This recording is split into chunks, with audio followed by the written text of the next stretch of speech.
Rafi's been humming along. Maybe you get up stage and hum a bit more, sir?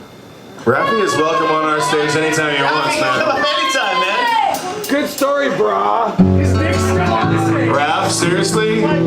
Raf. Focus. Raf. Raf. You're not Clint. You can join us anytime. Those are the rules, are they? Check. No, Raf's good. Sorry?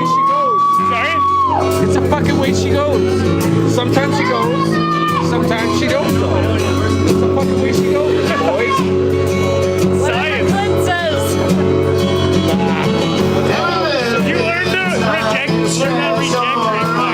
Don't do this. No. She struck off a post, kissed my lips in the doorway, got my drink and I'm her favorite thing.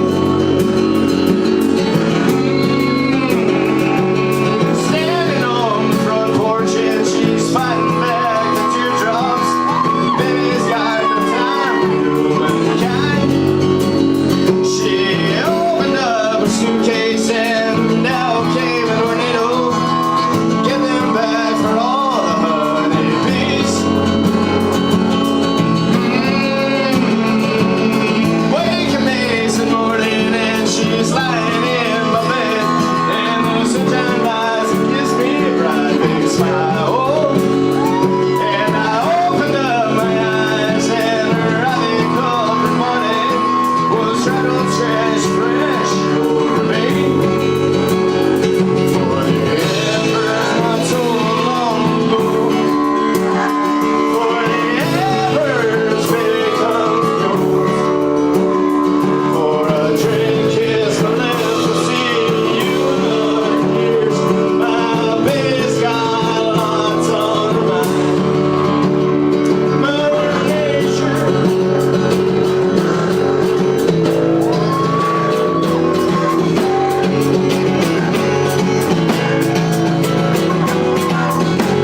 work. So this is One by Metallica. Sing along if you know the song.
Those were the days, way back.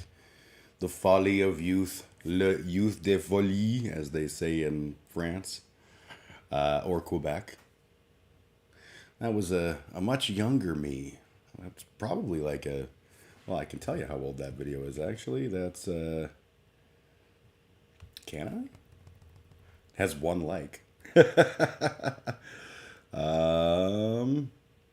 No, I can't seem to see when that video was made. But it was a while ago. Good long time. Oh, yeah. Yeah, I have no idea. Anyways, that was a band I was in called the Regurgitones. Back in my earlier, more punky, rocky days. Previous to that, we had a later video that was from the Keith Morrison band, Live at Vern's. Now, I don't imagine anyone's watching yet because I am a small streaming Andy. Maybe there's a couple eyeballs in there. Hi, people who have eyeballs. It's me, Big Ugly Jim. You'll notice that my camera quality is shitty today, and that is because one of the USB ports on my computer appears to have died. Also, it looks like there's weird drag. Hey, Che, how you doing, my friend? It's good to see you. I miss you, my friend. Oh, man. We're going to have to grab a beer one of these days. Yeah. How have you been? I hope you've been well. I hope you're making music. I know the last time we spoke, there was some question marks about that in your world, and we the viewing public, need to have Che on stage. So that's just the rules. I don't make the rules. Yes, let's do that. We'll talk and figure out a day where we can like go to a show together or whatever. Because I missed your face. You're good people, and you are the reason why I started doing all of this. We had that video call during the early days of COVID. Things are happening on both band fronts. That's awesome to hear. I'm going to cough again. It's my allergy time, so yay. You called me. We had a video chat during COVID, and it sort of put the idea in my head that, like, I miss talking to people. Maybe that'd be a thing I could do on the internet and make it like so other people can join in. And that sort of evolved into whatever the fuck this hell is. Who knows? But so I owe you a debt of gratitude. Thank you, Che. I keep looking at the wrong camera because the right camera is right here. But it don't work today because I only have one free USB port. Glad to have helped. I'm glad you did too. It's been a really, really shitty couple of weeks, I gotta say. Work has been extremely stressful. I have also been helping my best friend prep for moving, which has been nothing but hilariously evil. So for example, we were going to take a load to the new place yesterday. But it decided that it would snow so much that we couldn't do that. Or at least couldn't safely do that because there were highways involved. And so we put it off again. It's been that way for like every single thing that could go wrong has gone wrong. So it's been pretty cool like that. And then I've been exhausted. I've been dealing with my kids had a big blow up. It seems to be better now, but you know, just everything that can go wrong. And I got a community strike on YouTube, which meant that the last time I didn't stream last week because of the whole trying to figure out moving stuff. The week before, I only streamed to Twitch because YouTube was mad at me. And I believe the reason that YouTube was mad at me is because I sang karaoke, but I sang it not through YouTube videos of karaoke songs, which they can directly go, yes, you're using this content.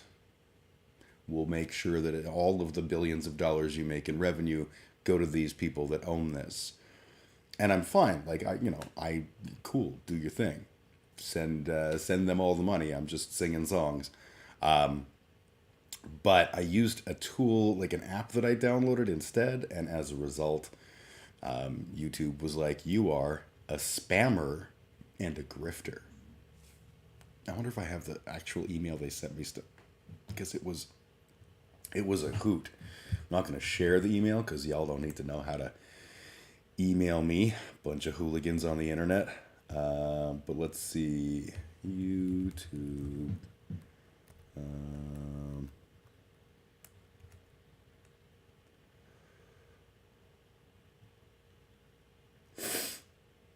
Nah, I can't seem to find it. Anyways, not important. Not important. But yeah, it was under the process of Jim is a lying grifter monster, that they felt the need to lower the boom on me. So here I am. The grift is working well. I'm clearly rich. I'm so rich I can afford to wear shirts that don't have sleeves. Like, not everyone can do that, folks. This is and it's Bruiser Brody, classic professional wrestler. So I must be really well off. I'm living the grift. I'm living that sweet crypto, filthy lucre. Life is good. Actually, I'm broke as shit. But that's I've always said, like, you know, I'm not doing this as a moneymaker. Like I actually struggled with the idea of why anyone would want to give me money to do this. So I don't encourage that. And in fact, I will actively discourage it. I've done a couple of things over, like, you know, I created a Patreon account. And I was like, I don't really want a Patreon account because I don't want to make money.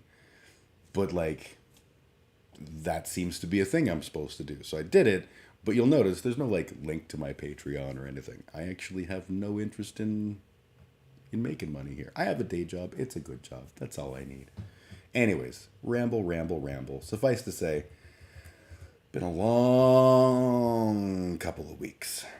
But, you know, things are getting better. So what do I want to start talking about? I saw, yeah, you know what? Let's start with this one. Because it's a genuinely awful. I hadn't seen this before. And it's not a new video. It's actually a classic from the PragerU. Matt Walsh, who is a monster, who I've gone over on this channel before. Matt Walsh did a PragerU video. And it was basically about self-esteem. So I hadn't seen this. I was watching another stream by a streamer named Hunter Avalone, and he went over it. And I was like, I have to talk about this. So how long is this? I should check before I do, because I don't want to give him too much of my time. Yeah, it's like 5 minutes. So we'll go for it. All right. So where's my screen? And I can fade over. And we'll watch this together. So the title of the thing, if you're looking for it, is Why Self-Esteem is Self-Defeating. I have no self-esteem. This, I believe, undoubtedly. I'm not saying I dislike myself or that I have a problem with my self-image, and I don't have low self-esteem. I'm just saying that I have no self-esteem at all. So I'm just gonna be mean for a second.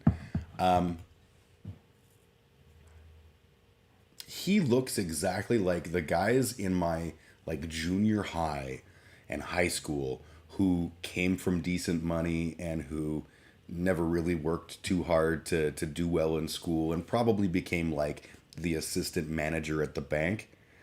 Oh yeah, he's not just a bullshitter. He is, I would say that if he's not a fascist, and not necessarily a racist, but a fascist, he is like edging so close. His particular minority du jour to target is trans people. This is not about that. This is just, I was literally blown away seeing him talking about self-esteem when I saw this, so I knew I had to comment on it. Why? For the same reason that I have no pet unicorns. Self-esteem is a fantasy. It's a meaningless fabrication that exists only in your imagination. So I'm going to argue that point right now. Just going to say, self-esteem is absolutely entirely inside our brains because it is our brains and how we interact with the world and view ourselves and our role in it. That's not the same as not having a pet unicorn. That's just a dumb argument. The dictionary defines esteem this way: to regard with admiration. So, self-esteem would be to regard the self with admiration. That is the point that he's beginning to make. Thoughts aren't real, dude. Yeah, right? Like, what even are thoughts, man? Can you taste them? Let's see if he actually looks at the definition for self-esteem rather than applying esteem to self. Self-esteem, therefore, means to regard yourself with admiration. Okay, no, he didn't. Because self-esteem isn't that. Self-esteem is a different concept. You can take, I'll give you an example. Ownership is, for example, like having something that you physically possess that has been purchased by you. Self-ownership isn't that for you. You haven't purchased yourself, right? Just because you put the word self in doesn't mean all of a sudden it's the same thing. That doesn't work. So self-esteem isn't to regard yourself with admiration. It is to a certain degree. But self-esteem is about striving to do the best you that you can. It's about, when it comes to regarding yourself with admiration, it's about, trying to live a life that is worthy of admiration and being aware of your successes and aware of your failures. That's self-esteem is not unhealthy. Unregulated ego would be unhealthy. But is that how we should see ourselves? If someone asked you who you admire, would you really want to answer, well, I admire myself? Yes, I would. And I'll tell you why, Matt, since obviously you're watching and angrily wondering where I'm going with all of this. I would want to say that I admire myself, and I have said that, partly because I'm a Gen X kid, and we were raised that we didn't have any heroes, and that all of the people that traditionally we saw as heroes, like government officials or icons of the music industry or whoever, all of them wound up being painfully human. And so we learned to not value the example set by people. Bill Clinton is a good example. He was a president when I was a young man. And I could have said, oh, I admire Bill Clinton. I admire him very much. And yet, he was a shitty human. And I'm not talking about Monica Lewinsky, although the way Monica Lewinsky paid for all of that is, hey, Sugar Tensi, good to see you. Was awful. The thing I'm talking about there is like, someone says they're going to impeach you, so you rain death down on innocent people and go, oh, it's a damn war. Can't impeach right now. That's terrible. Bill Clinton was awful, right? I couldn't use him as a hero, as a role model. Hell no. So yeah, I do admire myself. And there's nothing wrong with admiring ourselves. Would that be a good thing? I would say no, emphatically. I was hardly a precocious kid, but I think I realized this self-esteem thing was a racket as far back as junior high. A racket. Self-esteem is a grift. Okay. I remember when the guidance counselor at my school handed out a worksheet and asked us to rate our self-esteem on a scale of 1 to 10. Meanwhile, kids in China were learning silly things like math and science. Now we're bankrupt and they own the country, but... Okay. So, is the implication that Matt is making that teacher asked about self-esteem and that precluded any teaching of math and science? Or is that a false equivalency, implying that, by taking valuable class time to say, hey, how you feeling? That suddenly we're just dumb. Now, also, why is America owned by the Chinese? Well, it's not. I think that's a pretty ridiculous bit of hyperbole. Yeah, the self-esteem racket. It's a ridiculous hyperbole. It's true that America in particular, well, all Western nations, but America in particular, are very reliant on Chinese trade and Chinese business. That is not the same as saying that China owns America. And if China owns America, it's because America didn't put in place protections to avoid Chinese purchase of property or purchase of business, or the offshoring of business to China, putting economic power in the hands of a foreign government. But I mean, I'm just being crazy there, right? But at least we all feel pretty good about ourselves. Self-esteem's made In China any case, smart, there we so were, they own the USA. facing the important task of arbitrarily quantifying our egos. When I asked my teacher why I should have high self-esteem, she said, because you're special. When I asked why I was special, she said, because you're you. I found this an odd statement at the time.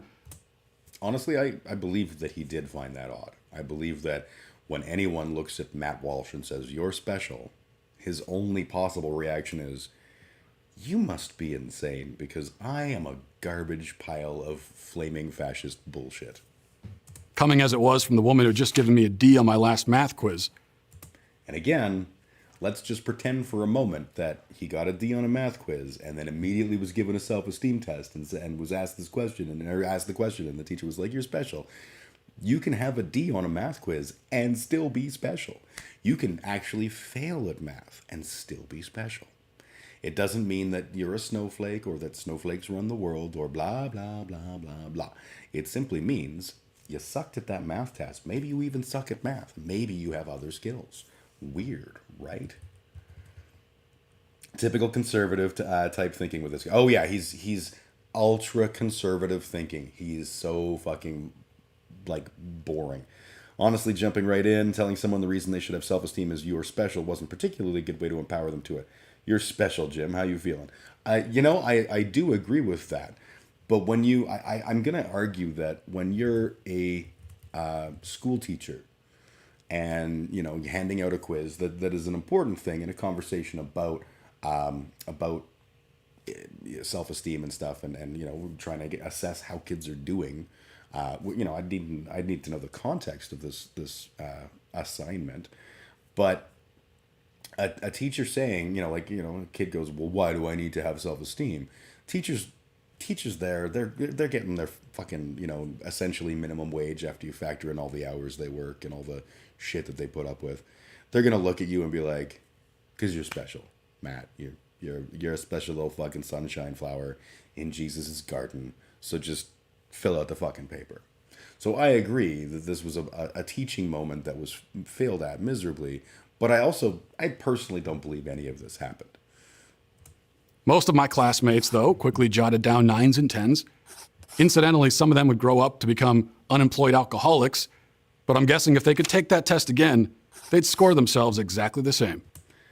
I've known a few unemployed alcoholics in my day, and I don't find that a lot of them have huge self-esteem. I find that a lot of them actually feel very down and out about themselves.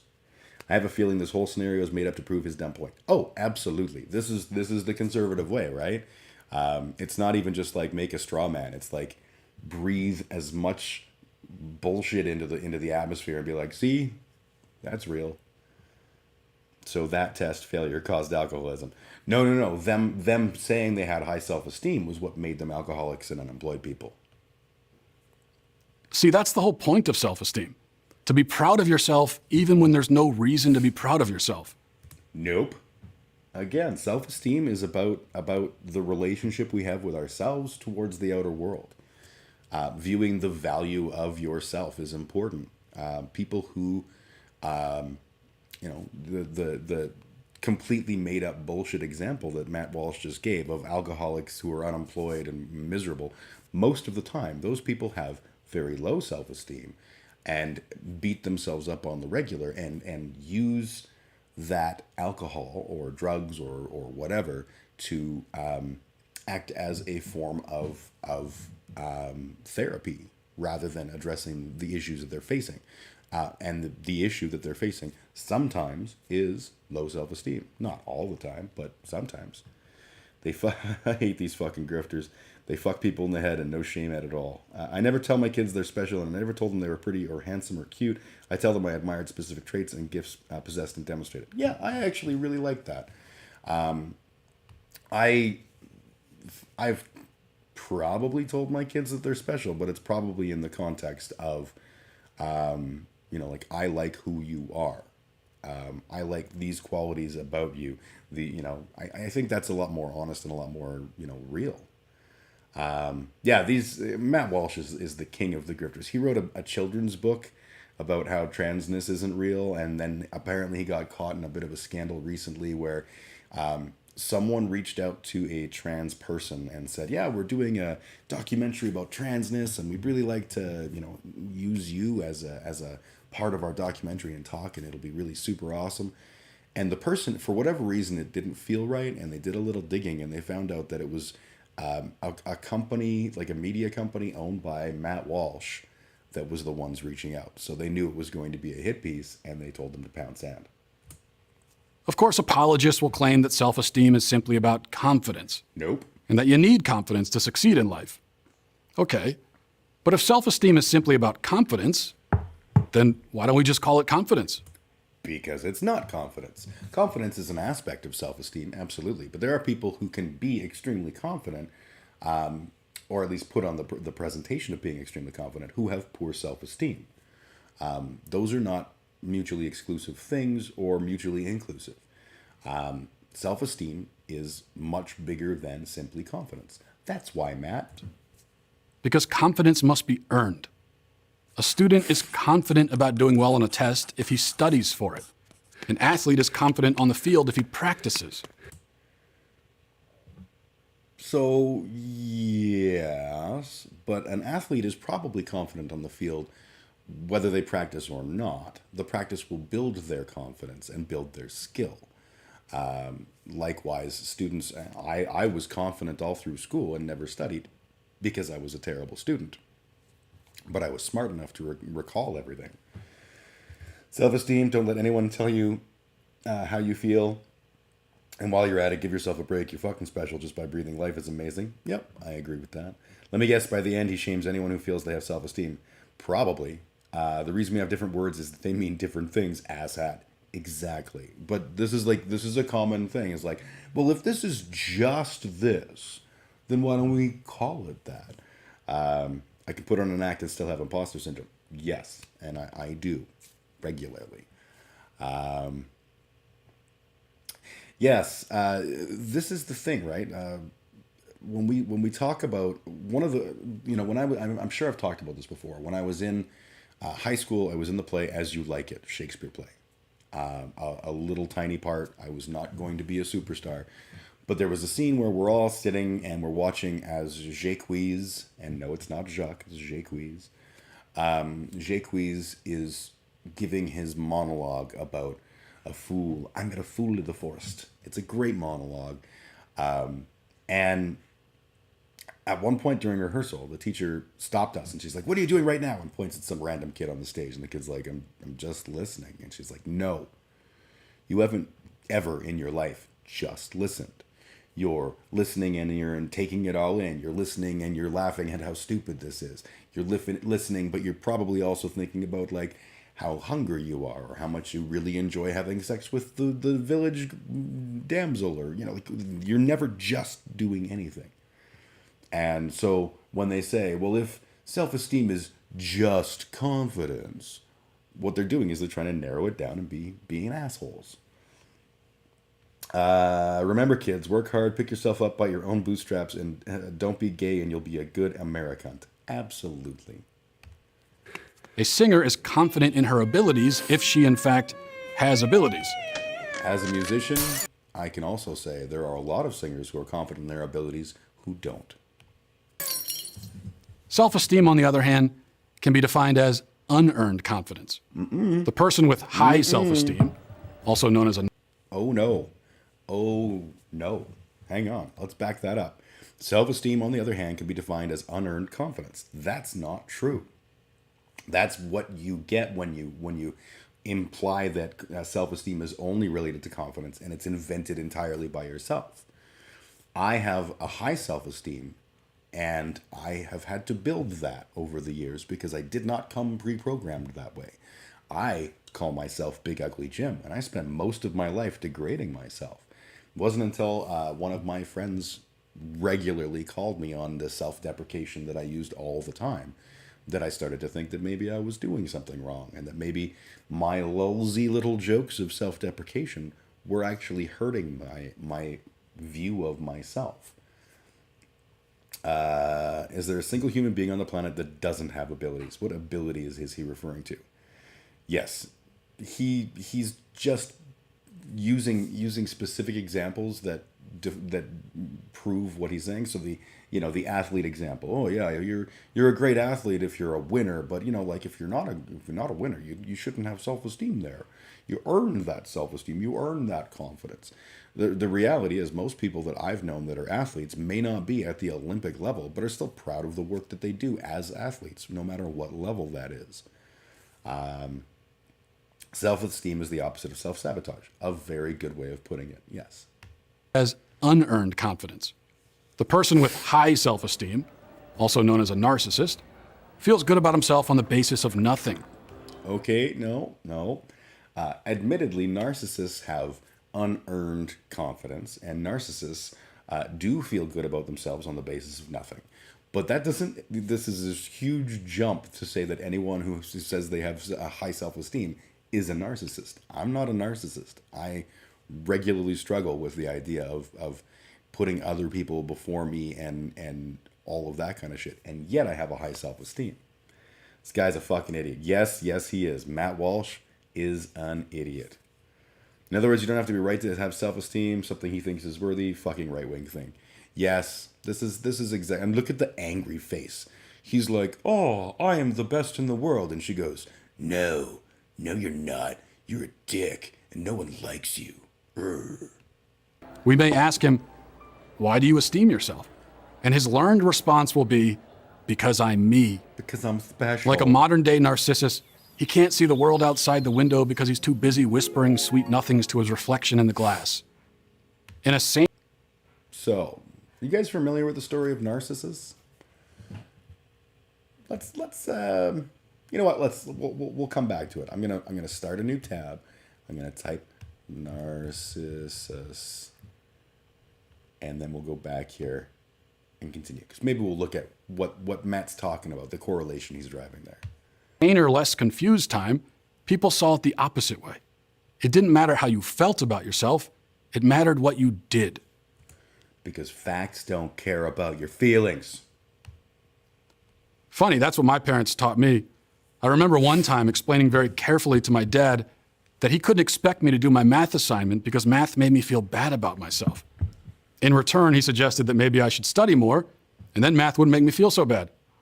But in the meantime, he said, it doesn't matter how you feel. Do your homework.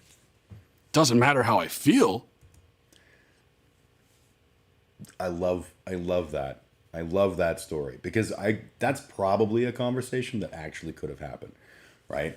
This is one of those things that's like, yeah, I told my dad I didn't want to do the math work, and it's hard for me and it sucks. And my dad goes, suck it up, buttercup. Because my dad had that conversation with me a lot. It did not make me better at math, but it did make me accept the fact that the world has math in it, and I need to do at least as good as I can for it, like, for fuck's sake. This is such a barrage of hate and ignorance. We don't often see it because it's subtle, at least from an asshole like him. Oh, yes. Matt Walsh is actually a very clever and effective monster. I often am surprised at how subtle Matt Walsh can be. Sometimes he's just like overtly obvious, but things like this are not quite so simple to pick up on. And he seems so polished, and he's talking about, self-esteem, it's just confidence, right? And if confidence is, what about unearned confidence? Unearned confidence, that's narcissism. And it sounds good until you actually pause to think. What a scandalous notion. Scandalous. I probably should have called social services. If this self-esteem thing was just another benign form of entertainment, we could just laugh it off. But it's become a serious problem because this "I'm special, love yourself, you get points for breathing" dogma Nobody gets points for breathing. taints everything it touches. It equips you for nothing. This is definitely geared towards teens. PragerU's whole thing is they spit out these videos that are digestible and simple, and they cut through the left-wing brouhaha and just really get to the facts, which don't care about your feelings. And they're aimed for teens. They're aimed for really anyone of a conservative bent, but definitely teens are very susceptible to this kind of thing. He's gaslighting his potential followers. It's cult-like formula: break them down and hook them, then indoctrination. Yeah, teach them that you can't trust words because, words just all mean the same thing. And didn't Jordan Peterson recently go off about that? If words don't mean anything, then why bother communicating? Why put any faith in words? And that's an interesting perspective when you think about the book 1984 and the idea of when you control speech. If you remove words, then you take away the ability. So, you had, instead of saying bad, you had double plus ungood. And slowly you remove the ability to say the negative thing. And the theory being that as you make it more and more difficult or impossible to say something negative, then you simply can't have a negative opinion. That's not weird. It won't help you at school. It will stifle your career ambitions, and it will certainly wreak havoc on your relationships. No, narcissism will do those things. Any number of things can cause that problem. But the idea that having a good self-esteem and self-confidence are actually a negative in your life, well, that's just silly. He knows it's silly. I don't even know. Sure, insecurity and self-doubt can also be defeating, but at least I love the way he does that. Hang on. Sure, insecurity and self-doubt can also be defeating. Sure, insecurity and self-doubt can also be defeating. But maybe they're awesome. Maybe it's good to be garbage. Maybe you're worthless and you can only be valuable if I, Matt Walsh, see the value in you. Obviously, I'm running down the runway on that one, but just the idea that, sure, insecurity and self-doubt can be defeating. I guarantee you, if you are dating, if you are talking about career opportunities, if you're talking about school, insecurity and self-doubt are infinitely damaged. I'll give you the example of school because I used to be a college instructor. I came across fairly early on.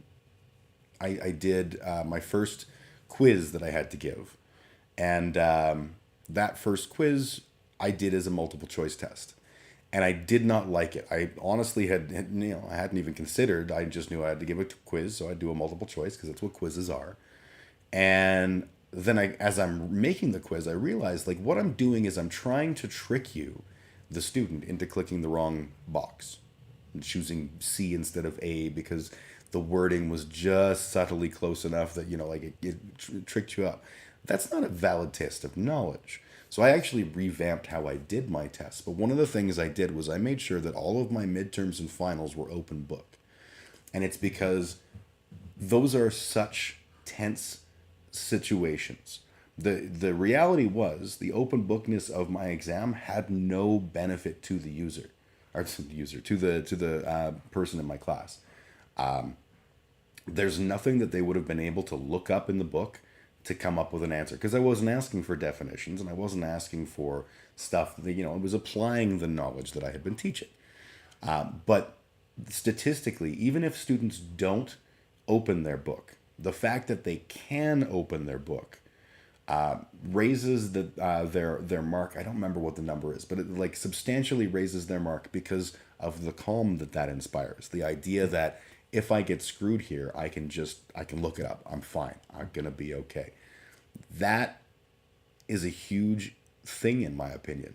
I think one of the numbers was that in a closed book exam, like a final exam or a midterm exam, a big exam, I think it's like 75% of people's mark will go down. And no, it wasn't that much. It was like 50% of people's mark will go down. 35-ish% of people's mark, people will stay the same. And then there's this little tiny percentage that will go up.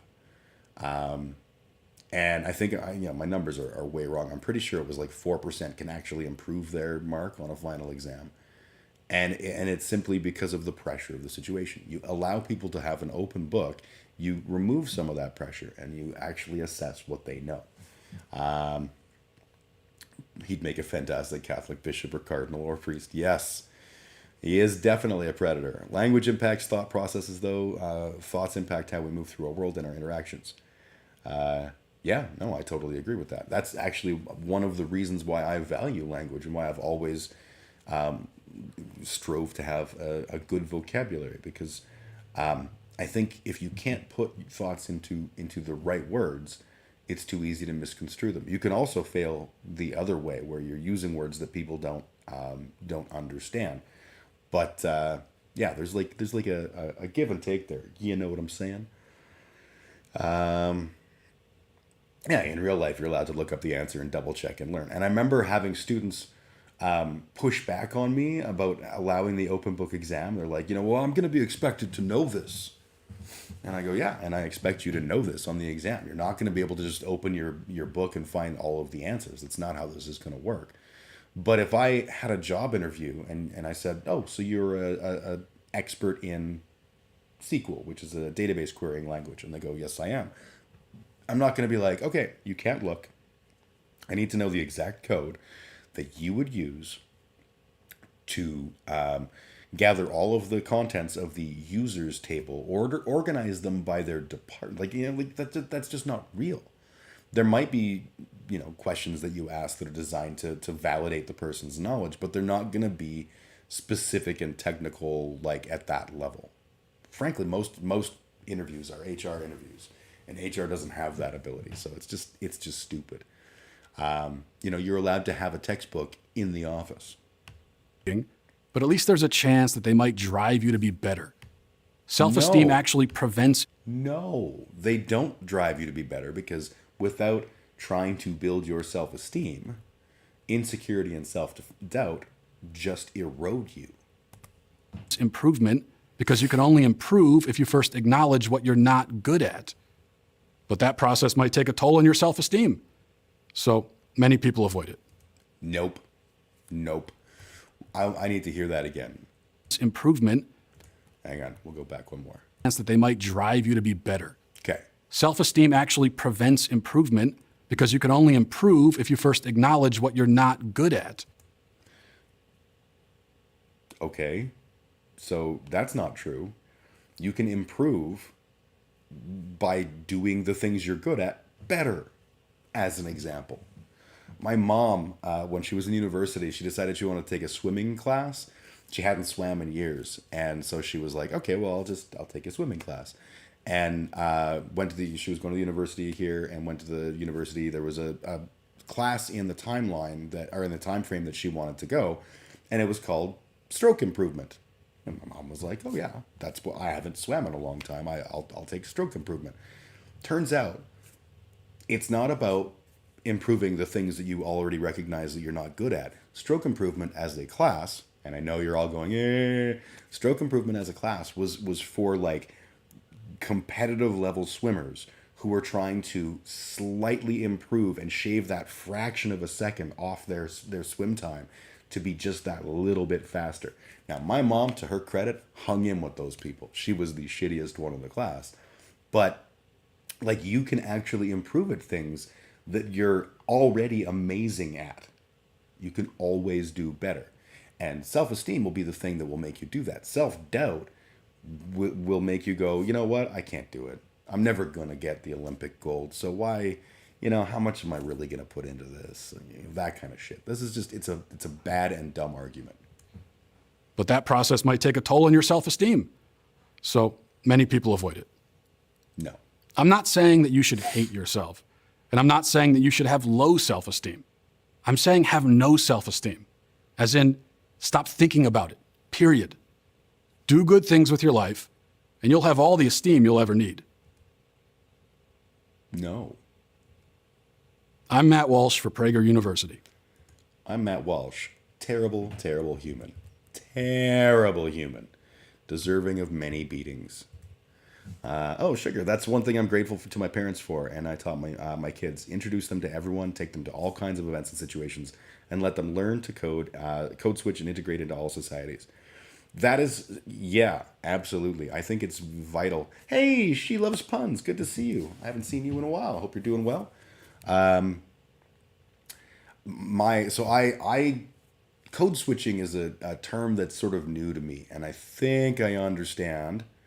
Prager's not a university. It's a political platform for assholes. It's basically just an environment where Dennis Prager can masturbate and feel very impressive, which is probably all he has. This is a guy who once advocated for, you can rape your wife. That's okay, right? She's your wife. Hey. So not a good man. But yeah, this concept of code switching, I associate code switching with the differences in vernacular and presentation when you are, for example, where I first heard about it was black people, when they're around black friends and they talk in a certain way, and then they go around white people in a job environment and they suddenly start talking in a very, hi, how's it going? It's good to see you. Right on. That's what I associate code switching with. I could be very wrong about that, but it's also, if that is what it is, then it's also something that I do, and I think most people do, and I think teaching kids the importance of that is actually vital. I also know when to erode that. So one of my favorite things to do when I'm working with a new team that I've never worked with before, as soon as I get the opportunity to drop a swear in a casual way, I fucking nail that shit. And it's because that is essentially leaning in and saying, the rest of these people, they're not like us. You and me, we're on the same team. We get it. These fucks, they don't understand, but we do. There's a camaraderie that comes from profanity, and I use that intentionally because I'm a manipulative prick. They'll Prager you, all right. Well done. Just means talk to people in a way that they can relate to you and understand you. Code switching. Okay, that's fair. Like I say, the context by which I heard the term was always around, that movie. Shit, I can't think of the name of the movie. Everyone's, I'm sure, heard of it or seen it. It's the one where the black guy goes and gets a job with a telemarketing company and builds himself up to be huge, and all because he does the white voice. And it's a adorable movie. That's how I sort of was introduced to code switching. But yeah, ultimately, language and conversational style based sort of, around the idea of the context that you're in, probably a good thing. Put yourself in their shoes and see how that feels. Use your critical thinking. Yeah. That's a thing that we should be doing. Most white people never learn it. They don't have to. They walk around like they belong everywhere mostly. And I think that's true, right? I think that the benefit of whiteness is that I can walk up to a group of people who are not white and be like, hey, how's it going, everyone? It's good to see you. And they're just going to be like, oh, hey, a white person. If I walk up to that same group and I talk in a way that's more comfortable and more open for them, no one's gonna fault me for it. But if I come talking like a white guy, okay, no big deal. Shoes on the other foot. Let's say someone who is a person of color comes up to a group of white people and speaks in a vernacular that is very person of color-ish, whatever group we want to talk about. All of a sudden, there's hey, you're different. And I feel like my use of code switching, if I'm using the term correctly, comes from the fact that I grew up a poor kid. I grew up around people who were similarly poor. And I grew up with people that, hanging out in the punk world and stuff like I recognize that these are two different worlds that I straddle. And so I will use very different conversation and very different communication, depending on who the audience is.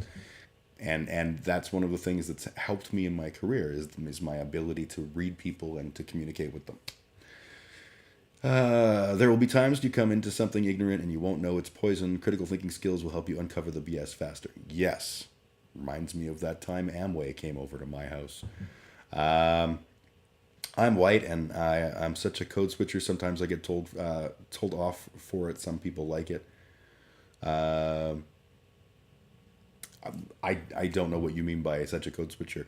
I'm sure, you're probably talking about the same sort of way that I do.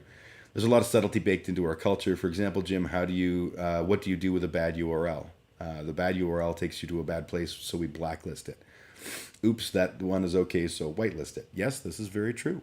And the concept. I remember years and years and years ago when I was in high school, a little rap fan, there was a song by Third Base, which was a Canadian rap group made up of Prime Minister Pete Nice and what's the other guy? He actually had a bit of a career afterwards. Surge. So there's a line in it, and it's black cat is bad luck. Bad guys wear black. Must have been a white guy that started all of that. And then it shows like the devil, and it's like, oh, look, the red. And it's talking about the inherent baked in non-color blindness that we imply. Yeah, whitelisting and blacklisting is a good example. Similarly, master and slave, in terms of like when communications equipment are talking, one is the master and one is the slave. These are things that are the problematic language, but we don't think about it because it's a master-slave relationship. I love this conversation. Recently in cybersecurity, we changed our words. Blacklist equals blocklist. Whitelist equals allow list. Yes, I've actually seen that in my professional world too. And I think it's an important thing because it's not going to make the world better intrinsically for somebody if computer cybersecurity guys use allow list instead of whitelist, but it does spread that that idea that there's a or at least doesn't spread the other idea, and the other idea is a bad idea, so we shouldn't spread it. Well, also when white people use POC vernacular, it can come off as fake or mocking. I definitely agree. I grew up a white kid in not the suburbs, but like our neighbor communities were the suburbs. We were poor, but they were all rich. And, this was a long time ago. And I tried to use hip hop vernacular because I was a little rap kid, and I was like the only white kid that liked rap music in all of my city. And I would try to use that vernacular, and I stopped because I was like, man, I sound really awkward, and I'm like, I feel cringy and stuff. I feel like there's people who are, raised in an environment where that kind of vernacular is just all around. White people who are raised in neighborhoods with a large number of people who are not white, for example. And there's a certain naturalness to it that's just how that's the vernacular they were raised with. Most of the time, however, white people are like, hey, what up? What up? I'm finna go to the store to get some Havarti. You want to come with me? That kind of shit. And then it's just that, fuck off, dude. And I do believe that is very patronizing. Right, it's the opposite of saying that somebody is very well spoken. I use it in a way that hopes the intent comes through, not the lack of trust that it's just parroting. Words matter, then words matter. Judge behaviors were the words. I think mansplain heavy comment. I judge behaviors more than words. Yes. Mansplain heavy comment. Not sure I understand the reference there. Res whites, we can tell. I do not doubt that. I've always found it weird that there are people who like there's white people who live on the reserves who like it's not that like I don't get it, like, and I'm like how is that a thing? I don't understand, and I literally don't understand. I don't know. Like, I know if you live on the reserve and you're like, you know, married to somebody who's indigenous, for example, like, okay, well, that makes some sense. But like I know a couple, I don't know them well, and it's possible that I'm doing that white boy thing where I don't realize that one of them is you know, indigenous or Métis or something like that. But they mentioned to me once that they live on the reserve, and I was like, cool, how does that work? So that's probably it. It's probably just, you know, stupid shit in my brain that I just worked out. But yeah, someone who code switches, and I'm white, upper middle class, I'm careful with vernacular for sure. Yeah, it's I absolutely, you know, I see people do that, and they're trying to be cool, and it just no. There are many white and black. I have Thai niece and black cousins. Yeah, and I mean, like, to me, like, when there's family relationships, like, that just sort of is an obvious. But I and maybe I'm just wrong about the, you know, the person in question, but I don't. Yeah, that's probably what it is. They're probably actually, one of them is indigenous or partially indigenous, and that isn't something that I see because they're white passing. So, and we've never talked about it, so that's probably why. Yeah, it's probably just me being an ignorant twat. And then I use the word twat. That's perfect. Double down on that ignorance. Way to go, me. Whoo. All right, I think it's time for me to go for a smoke break now that I've just totally done a whole bunch of stupid shit. So yeah, I'm gonna do that. Just a quick reminder to not think about self-esteem, as we haven't earned it in this discussion as yet, Jim. Good call. For a second there, I was going to beat myself up, and then I was like, you know what? That would be about my confidence and my self-esteem. Believing I can do better, that's just horse shit. So I should just not. Anyways, I'm going to take a quick break. I will be back in a few minutes. I will leave you with my beautiful, wrong button, beautiful musics and this lovely thing on my face. And yeah, stick around. I should probably mute my thing. Be all that you can be Smurfy. Hey man, Smurf that.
Okay, I have returned. Let me stop the music. Take the thing off my face. And no, like actually take the thing off my face. And then we're good to go. What do we got in chat here? Oh, you guys have been busy. In 1985, the law changed. Women used to have to give up their status if they married white guys. That's not a thing anymore. Yes, I heard. We talked about that, I think, on stream a while back when we were talking about things like Truth and Reconciliation and looking at the Indian Act and things like that.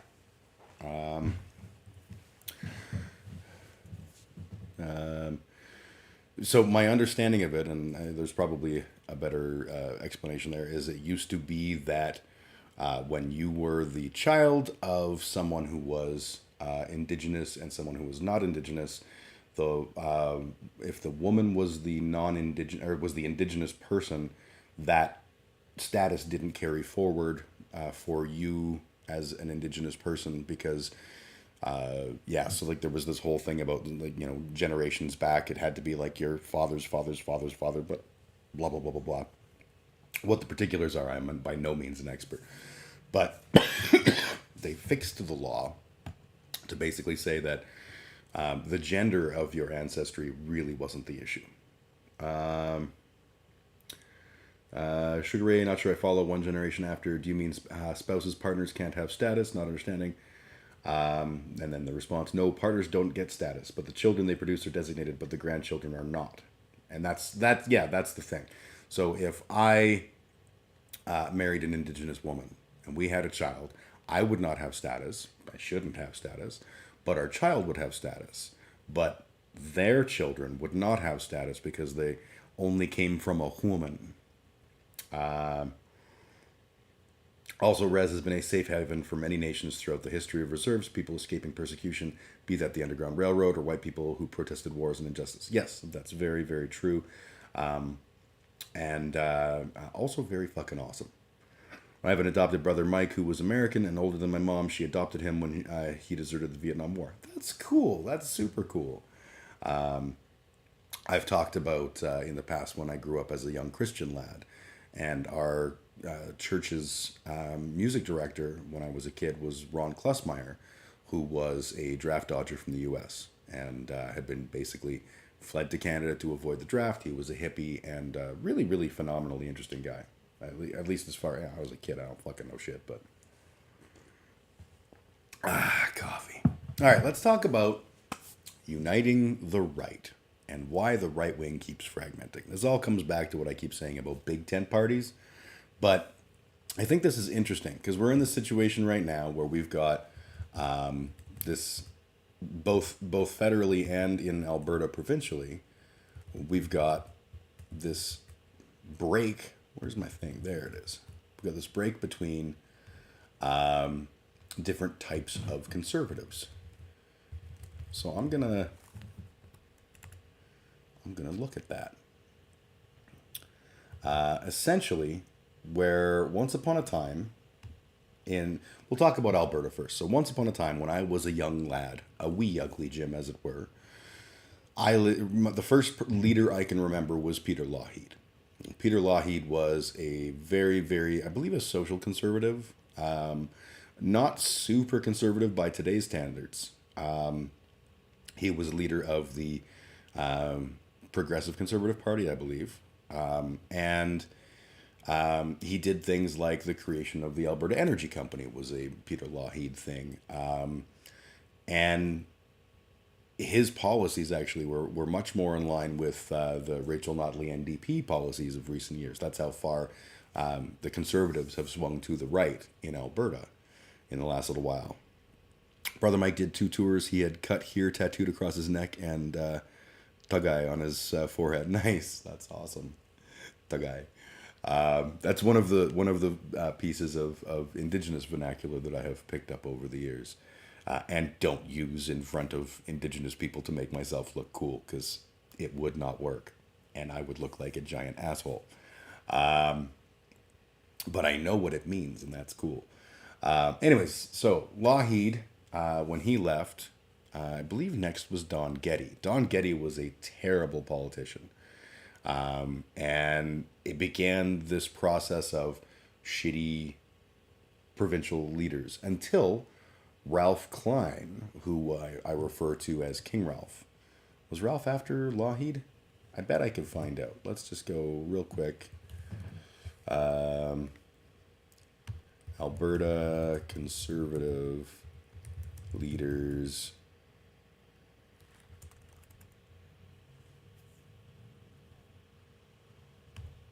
Yeah, I'm going to pop over so you can see what I'm talking about here.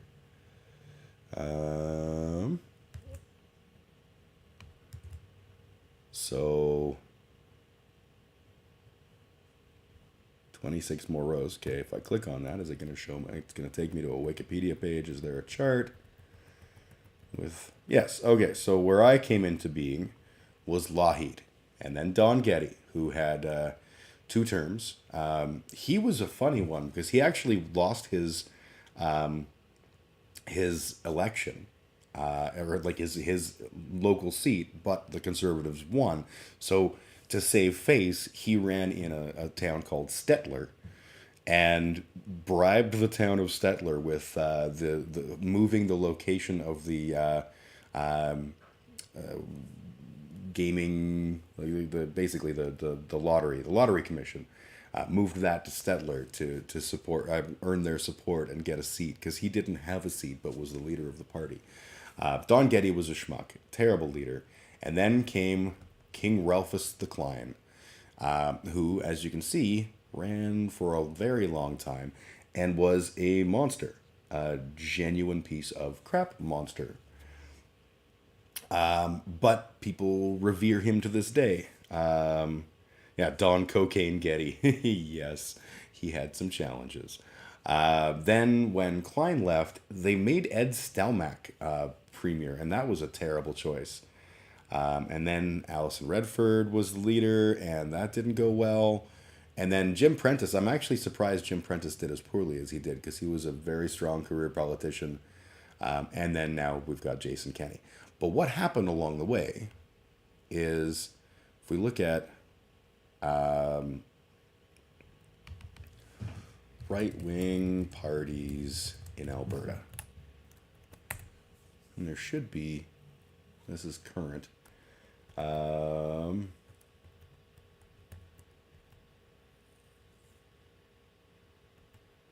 don't know if I can see it. So essentially, I'm just gonna switch back here, and we'll just talk. So it started with the Progressive Conservative Party, and then my memory of things provincially is that then came the Wild Rose Party, which was right around the time of the Tea Party in the U.S. You may remember those plucky, deranged people. The Tea Party in the U.S. was very much like the Wild Rose Party.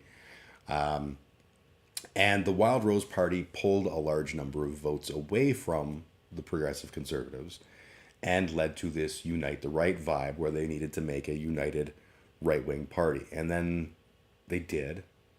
And then people moved away and formed another party. I don't remember what that party was. But it was like the evil Nazi party of Alberta. Is there reference to it here? Historical parties. One sec.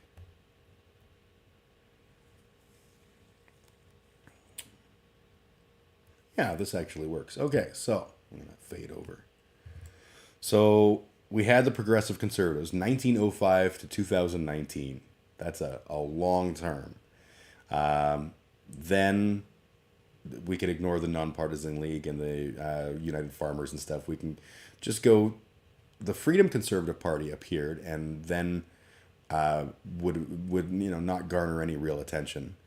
Ditto with Dominion Labour. The Alberta Reform Movement, the Alberta Alliance. That was the thing. So first there was Progressive Conservatives, and then when the Wild Rose left, or am I wrong? Shit, I don't know. I'm getting confused on my timelines here. Suffice to say, there was breaches. Every few years, there'd be some group of the conservatives that split off and go, this party's not conservative enough. We're the real conservatives over here. We're real conservative. No, we're real conservative. And then they go, shit, this makes us look bad and we're losing elections. We need to unite. And they form alliances. And then they go, but we hate you. We hate you. Split. And it's adorable. Because the problem is you've got a whole pile of different behaviors that are all considered conservative. So you've got social conservatives who tend to be fairly religious in their orientation, not necessarily evil per se. You've got fascists, obviously, a little bit more on the evil side. You've got people who are libertarians, whose whole purpose is to have like small government and stuff. And what ends up happening is when you're running any kind of big tent party, you fail because you can't appeal to all these people. In Alberta, we have like the Liberal Party is sort of a joke at this point, but they exist. And then there's the New Democrat Party, which is essentially really the Liberal Party. It's the left version, of like centrist politics. And then you do have like the Marxist-Leninists on the end. And that's where I think the left has done well, is the Marxist-Leninists are, they're the equivalent of like the fascists on the right. Not to say that Marxist-Leninists are fascists, and that's not what I'm saying, although there are a lot of tankies that are Marxist-Leninists. But Marxist-Leninists basically don't have a huge following. They're not going to, by having their own party, they're not really hurting the right. The problem is Alberta is a very conservative place. So when you have this division between libertarians and non-libertarians, people who are like, I want small government, I want individual authority and individual responsibility, versus God tells us what to do. The best example of this is the difference in the view on abortion, which is an Alberta regular thing, right? When libertarians talk about abortions, it's, women should absolutely have the right to have an abortion. I don't fucking care. I just shouldn't have to pay for it. When Christians talk about, Christian conservatives talk about abortion, they go, no, that's against the morality and Jesus hates that. And so, no, absolutely not. So these kinds of hot button issues drive the party apart, and then they split. And it's happened federally too. And federally, we can look at this one I actually did eyeball first. Unite the Right, Canada.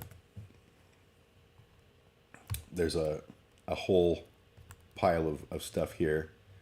I'm just going to fade over. So this is just the Wikipedia page for Unite the Right Canada, which essentially, we'll start in recent times.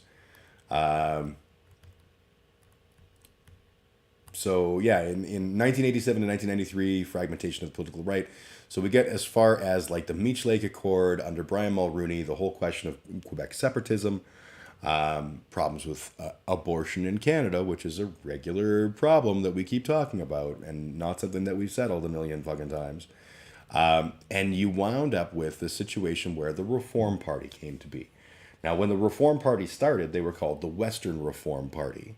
And my parents were on board because they were like, yeah, reform the system, give the West more of a say. That's good. And then quickly we found out that the Reform Party was not that.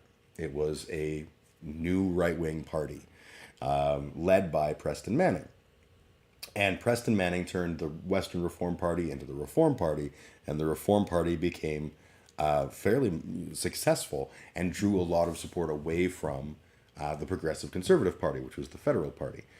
Then we wound up with the Reform Party Canadian Alliance, which I like to call the Canadian Reform Alliance Party, or CRAP, was the merger sort of the two. And essentially the Reform Party just ate the Progressive Conservatives. The reference here is the Reform Party and the Canadian Alliance, and the PCs never rose above 6 out of a total of 170 available seats. And essentially this new coalition became a thing that got official opposition status, and the actual PC party, which I believe was under Joe Clark at the time, just sort of folded. But then they were like, okay, we should merge. Preston Manning implored the two sitting PC MPs, Elise Wayne and party leader Jean Charest, to sit in Parliament and reform with the Reform Party caucus. 52 Reform MPs and 2 PC MPs would have allowed a unified caucus to replace the 53-member separatist Bloc Québécois caucus as Her Majesty's loyal opposition. That's right, we had a party who was from one province that was the official opposition because of the way things work in Canada. David Frum and Ezra Levant, always remember this man's face, he's a devil, organized the Winds of Change conference in Calgary, an early attempt to encourage the Reform Party and the Progressive Conservative Party to merge. That's where we had created the United Alternative Canadian Alliance, the CRAP, as I referred to them, and it failed. They won, I think. Preston Manning attempted with the new party to be the leader. He did not win. Stockwell Day won. Stockwell Day is a fucking monster. And we had the Canadian Alliance. So then fragmentation of the Canadian Alliance. Joe Clark's PC was basically given independent status rather than being a political party. There was the Democratic Representative Congress, which I didn't even know about as a Canadian. That's weird. Began setting up a Democratic Reform Party. Heritage Minister Sheila Copps aptly conveyed the glee of the governing Liberals at the fractiousness in the Conservative movement when she quipped, "Burn, baby, burn." Constantly squabbling back and forth. Then all of a sudden, Stockwell Day was replaced as leader of the Canadian Alliance by Stephen Harper, the Harper bot, who was not a human. He was one of the class of '88 founders of the Reform Party. Also, a genuine asshole. In fact, they're all genuine assholes. Preston Manning was an asshole. Stephen Harper was an asshole. Stockwell Day was an asshole. They're all assholes. And they had this effectively like, we're doing okay.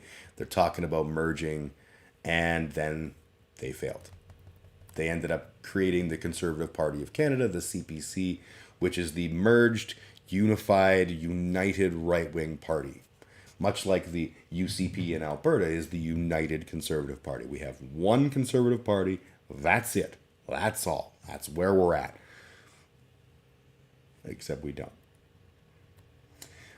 So now, federally, we have the CPC and the People's Party of Canada, the PPC, which is led by Pierre Blais, who I probably could learn how to say his last name. I just don't care. That guy is a fucking cretin. They are from the ashes of the Libertarian Party, but they are not libertarians. In fact, they're not anything. We've gone over this, and they talk about things, but they don't get specific on things, because getting specific on things would highlight that they have stances on things, and that would mean that if they have a stance that's here, then the social conservatives wouldn't like it, but the fascists would. and the progressive conservatives wouldn't like it, or whatever. And if they have a stance that's here, well, then the fascists wouldn't like it, and it's just fucking impossible for them. And I love it. I fucking love it. And provincially, we now have they're doing the leadership review. Jason Kenney's gotta do a leadership review, and the people who are challenging him right now are all former heads of splinter parties. I think Brian Jean and what's her name, was the leader of the Wild Rose Party, if I'm not mistaken. Anyways, it's all just big and silly. The problem is they need to appeal to everyone from like the white supremacist monsters all the way to the Christian evangelical monsters and everyone in between. And you can't have a policy that works for all of those people. So they fail. Canadian Reform Alliance, aka crap, yes. Lawrence Decor, I see Decor's name. What was that guy that died of asshole cancer that everyone loved? Yeah, Lawrence Decor was the leader of the Alberta Liberal Party. And he was the leader when my dad was involved with a campaign for a guy who ran and won, Frank Brusiker. My dad was his campaign manager his first time around. Frank Brusiker was a Calgary teacher who became a politician, and was under Decor. And Decor was the real beginning of the end for the Liberal Party. I feel bad for, I can't even think of the name of the guy. He's my Facebook friend, who's the current leader of the Liberal Party. He's just like, it's not even an uphill battle. It's literally like a straight up rock face, and he's got no gear, and they're like, just climb that. Just go ahead and just give it a climb. Give it a climb. The Alberta Party, I liked Greg Clark. Yeah, I liked, when the Alberta Party first appeared, my buddy Kevin decided that he was going to run for them. And the whole point of his running was he liked the idea of the party not being about party philosophy and party whip, and instead being about representing the will of your voters, which is what representative democracy is supposed to be. Wink, wink, nudge, nudge. So he ran, and I was very actively involved in his campaign. But he did not succeed. And the Alberta Party that exists today is not the same thing. Now, I feel like they're just another right-wing party, but they're like very center-right, and so they're not really going to appeal to anybody. It's a thing. The Christian Party, not. Unite the Right invariably appeals to social conservatives to pull it off. Sheep who fall into line because they believe. There's a party in Ezra's mouth, and I'm invited, but I'm leaving my bag at the door. I still get soft thinking about Stockwell Day in a wetsuit. Oh, those pictures! Oh my God! Yes, and the uproar about him sending, like, wasn't he like a preacher, and he was sending like hate crime shit to some guy that he didn't like that was a journalist. I don't remember the particulars of the scandal, but yeah, just a fucking cretin. Danielle, yeah, was it Danielle Smith? It's not Danielle Steele. She's the one that writes the porno books. Yeah, like literally leaders of parties that I can't even remember the names of. There's so many historical figures from Alberta politics that just don't matter. Like, once you get past Ralph Klein, you're like, okay, well then there was like I know Ed Stelmach, and I know Jim Prentice. I actually didn't vote one year because Jim Prentice was the guy running in my riding, and I knew that he would win handily. And in fact, everyone gave me shit about not voting, and they're like, you don't have the right to speak anymore. And I was like, okay, well, let's just take a look. And I opened up some details, and it turns out that if you added all of the votes for every other candidate, Jim Prentice still was more than double. It was a pointless vote. Meanwhile, we got outdoors like this, currently talking shit. And there's a link, and I trust you enough to open it. But I'm not going to do it until I see what it is. It's the Welland Tribune, or Welland. Oh, we're talking about the Pope here, are we? He took ownership. Manitoba Métis met with Pope Francis at the Vatican. And there's a picture of people outside the Vatican. Rome, a Métis group from Manitoba says Pope Francis took ownership of the harms done by the Roman Catholic Church during the first meeting of it with the indigenous group at the Vatican since the pontiff's historic apology. He understands the damage that was done, and he asked that we in the room and the Red River Métis forgive him and the church, Manitoba Métis Federation President David Chartrand said after the meeting Thursday. That's a very powerful way to start the healing process. I don't know what to think about any of this. And that's probably, because honky. I'm more than happy to keep going on that if you want me to read more. I feel, as an atheist, I don't know why people believe in sky daddies of any kind. That's my failing. I get it. I'm okay with it. I don't need to understand. I know that I just don't get it, and that's fine. But Indigenous people and basically any people of color have been so damaged by churches, and I would say Indigenous people more than any other, at least where I live, have been so maligned and so damaged and so broken down by the church. I don't get why people want to have a relationship with the pontiff. I don't get why people want to be Catholic. That's just, it's my failing, but I just don't get it. He also said we need to fill the churches again. Yeah, because that's the important takeaway is clearly we just need to find a way to, get Indigenous folks back into church. We need those coffers full. I agree, and my dad used to be a priest, lol. After everything they fucking did, yikes. Yeah, the balls on these people, it boggles my mind. If I hurt anyone, I immediately just assume that they never want anything to do with me ever again. If I created an organization, let's say I started a business and that business was with all the best intentions, but it's got to fuck over people as part of the job. I would just okay, these people will never like me. They will never support me, and they shouldn't, and that's okay. And the Catholic Church is fuck yeah, come on. Why are you guys so upset about all that genocide we did? Can we please just get back to going to church, please? That very thing is the most Catholic characteristic. I see that specific trait all the time growing up. Yes, it is very true. And I think that's a thing that comes from that certainty that, you've got the corner office in the afterlife, right? When I say that, what I mean is I think that there's this assumption that because you are morally right and because you are following the teachings of the one true God and all that kind of stuff, yeah, bad things happen. We're really sorry. We really are. But you still want to go to heaven, right? Still want that. So come back to the church, babies. And that just boggles my mind. I remember actually the moment when I was already an avowed atheist.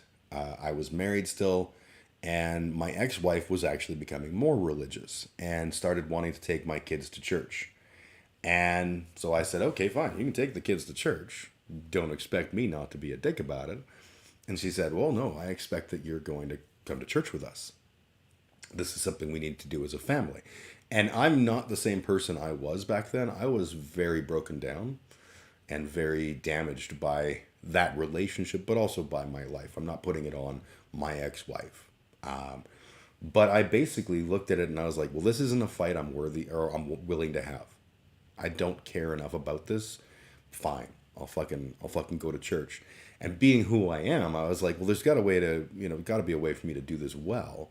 So I agreed to go to church and join the church choir, which was awesome. I got to sing in church choir. You don't get to sing in choirs very often, so it was super cool. But not a good look for me, in retrospect. But while I was going, there was a minister who was there. The head minister was a lesbian woman, and this was known by the church, and wanted to perform a gay wedding. And this was a United Church. United Church was like, yeah, man, we totally love all the people. But this was a United Church with an older board of directors. And the older board of directors said, oh no, I don't know if you know this or not, but that's a sin for the devil. And this was the reason that this particular minister left our church. And obviously I didn't give a fuck in terms of like, oh no, our church is without a shepherd. But I gave a fuck in terms of like, wait, you guys are supposed to be good with gay people. Like, I thought that was a thing. And what it is they're good with the gays. But, you know, they're not all the way good with them. And I was like, yep, don't need to be here. Don't need to be here. So fortunately, it worked out that my ex-wife moved away and I didn't have to go to church anymore. I think I quit going before then, but I don't recall. My dad was told by my mom, if he forced me to church, it was a guarantee that I will never buy in. Very true. My ex took my kids to church twice. They were too savage and asked not to come back. I couldn't be prouder. Excellent. Did they seriously say too savage about, like, indigenous kids? That's fucking horrifying. Ugh. What you're describing sounds like so many churches. My dad involved with his church and has to fight that so often. Yeah. The churches will say the things, but they won't do the things. And that's what I'm worried about with this whole thing with the glorious and wonderful pontiff. Is it's one thing to go, yeah, sorry. What are you going to fucking do about it? And not on condition of like the docility of the indigenous being impacted so that they have to come back to the church. Like, you did this. How are you going to change the damage that you did without any strings attached, motherfucker? Let's just say there's a reserve that just decides after our experiences with the residential school system and with the Catholic Church, none of us will ever be Catholic ever again. You still did wrong. Are you going to do right by them even though there's no benefit to you? I don't fucking think you are. Yes, actually, they did say those words. Damn, that's not even mask off. That's just like, holy shit. Oh, wow. Saskatchewan is so backwoods in some places. That is a true sentiment. I absolutely agree with and endorse the statement that Saskatchewan is so backwoods in some places. Which, has its charms if you're a white nationalist or whatever. You'll burn in hell. Wouldn't you rather just believe just in case?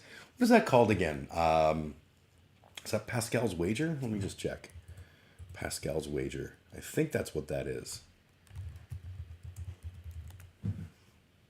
Pascal's wager is a philosophical argument presented by the 17th century philosopher. It posts that human beings wager with their lives that guide either... Yes, this is it. Okay, we'll pop this open. I love this as an argument. Pascal's wager. Pascal argues that a rational person should live as though God exists and seek to believe in God. If God doesn't exist, such a person will only have a finite loss, some pleasure, luxury, etc. Whereas if God does exist, he stands to receive infinite gains as represented by eternity in heaven and avoid infinite losses and eternity in hell. So essentially, I think there's like a chart somewhere down here. Yeah, here we go. So, belief, whether it's true or not. So in this case, God exists. In this case, God doesn't exist. In this case, we believe. And in this case, we don't believe. So if we believe and God exists, bam, infinite gain. If we believe and God doesn't exist, finite loss. If we disbelieve and God exists, infinite loss. If we disbelieve and God doesn't exist, finite gain. So that is supposed to be philosophy. That's a bad fucking argument. And I'll tell you why because I've had people who have attempted to use that argument on me as an atheist to justify that I should just believe. I go, first and foremost, I have to believe that God, being an all-powerful wonder creature that you're talking about, would see right through my bullshit. And in fact, the religious tradition that I was raised in was that God knew what the contents of your heart were. And therefore, if you were, you didn't really accept Jesus, you didn't really get to go to heaven. So I would have to actually really believe. And like, I can't. Second, that same God made me with this brain which took it all in and said, no, doesn't make sense. So either he's angry at me for doing the thing that he programmed me to do, which would make him a giant dick, or he isn't real. And so I don't have to care. And the big thing is, if you're going to choose to live your life based on a moral framework, whether it's Christianity or an individual moral framework or whatever, I support that. I'm a very moral person and I believe that morality is good. Where I have a problem is the idea that somehow this is something that I'm doing to hedge my bets for the afterlife. And I don't care about that. I want to be a good person because I want to be a good person, not because it will pay off. Some of the things that I have done in my life to be good have been at great personal expense and will never, ever pay off. Some of them people will never even know about. And that's not me being like, look at me, I'm a superhero. That's just, these are facts. Right? I think all of us probably, if we do good things, sometimes we'll not be rewarded for them. Doing them was worth it still. So I don't need to be bribed with an afterlife to do good things. And if my motivation for doing good things is just to make sure I get the sweet, sweet gains in the afterlife, well, then I'm not doing good things. I'm being selfish. And fuck all that.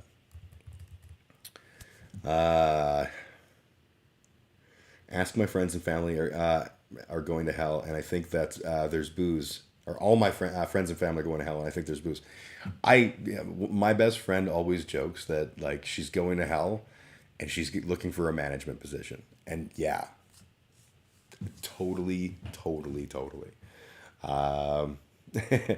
And drugs, and you can't OD. So yeah, right. The only reason I don't do drugs now is because I don't want to die. That's pretty reasonable, honestly. I don't not do drugs. I just don't do a lot of drugs, and I don't do particular drugs.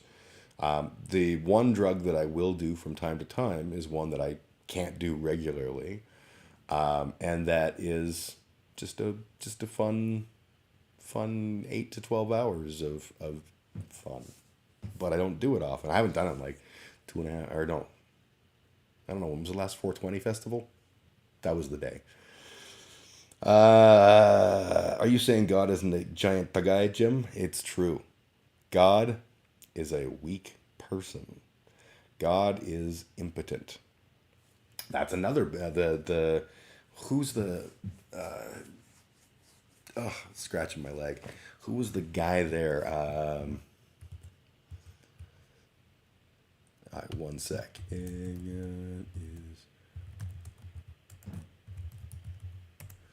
Yes, this is Euclid or Epicure. Sorry.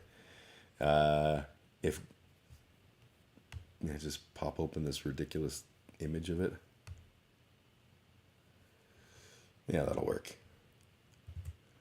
We'll just pop this so you can see. And I'm getting a fake Windows Defender security thing. So we're going to just close that. That's not even real. All right. That's annoying. AZ quotes. It's a Norman Mailer quote, but it's actually not Norman Mailer. I guess this is a... Hang on a second. We'll just go with... I'm ranting to try and Epicure. Epicurean meme? No. Okay, we'll go back to if God is all powerful. And we'll go to all rather than images. And we'll just click on this top Reddit link. very old question. So it's a bunch of old. Is God willing to prevent evil but not able? Then he is not omnipotent. Is he able but not willing? Then he is malevolent. Is he both able and willing? Then whence cometh evil? Is he neither able nor willing? Then why call him God? That's an interesting question. Thanks, Epicurus. Are you every day above ground is a good day? Mushrooms aren't drugs. Mushrooms are social security. Yes. And if I was talking about mushrooms, you'd be correct. I had one really great experience with mushrooms, and then every other time they have done nothing for me. I ate a boatload of mushrooms when I was in Amsterdam, and the buddy of mine that I was with ate the same amount of mushrooms and just was tripping balls, and yeah, nothing for me. I'm Epicurus. Yeah, it's nice. That was awesome. So yeah, we have the unite the right problem solved, because the problem is that you can't solve it. There are too many people under the big tent, and that's just that. That's always going to be the case when we're trying to have a party that is appealing enough to be federally viable or provincially viable.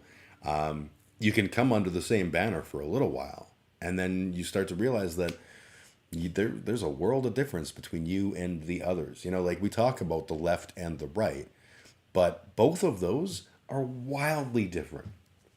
There are people on the left who consider themselves leftists, who I find to be genuinely unsettlingly evil.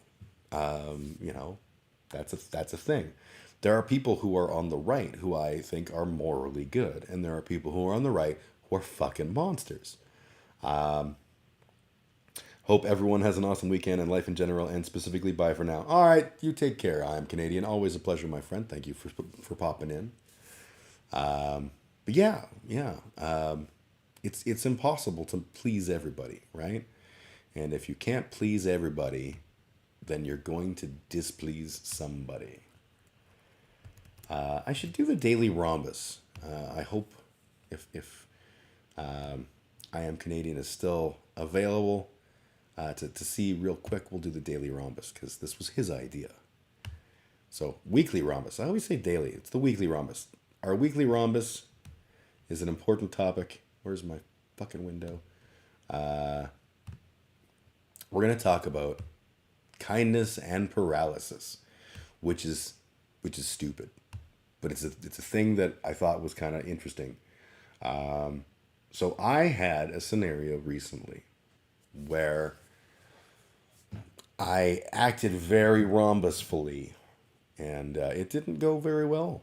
I went to a gig, and I have a friend who is someone that I have a great deal of respect for.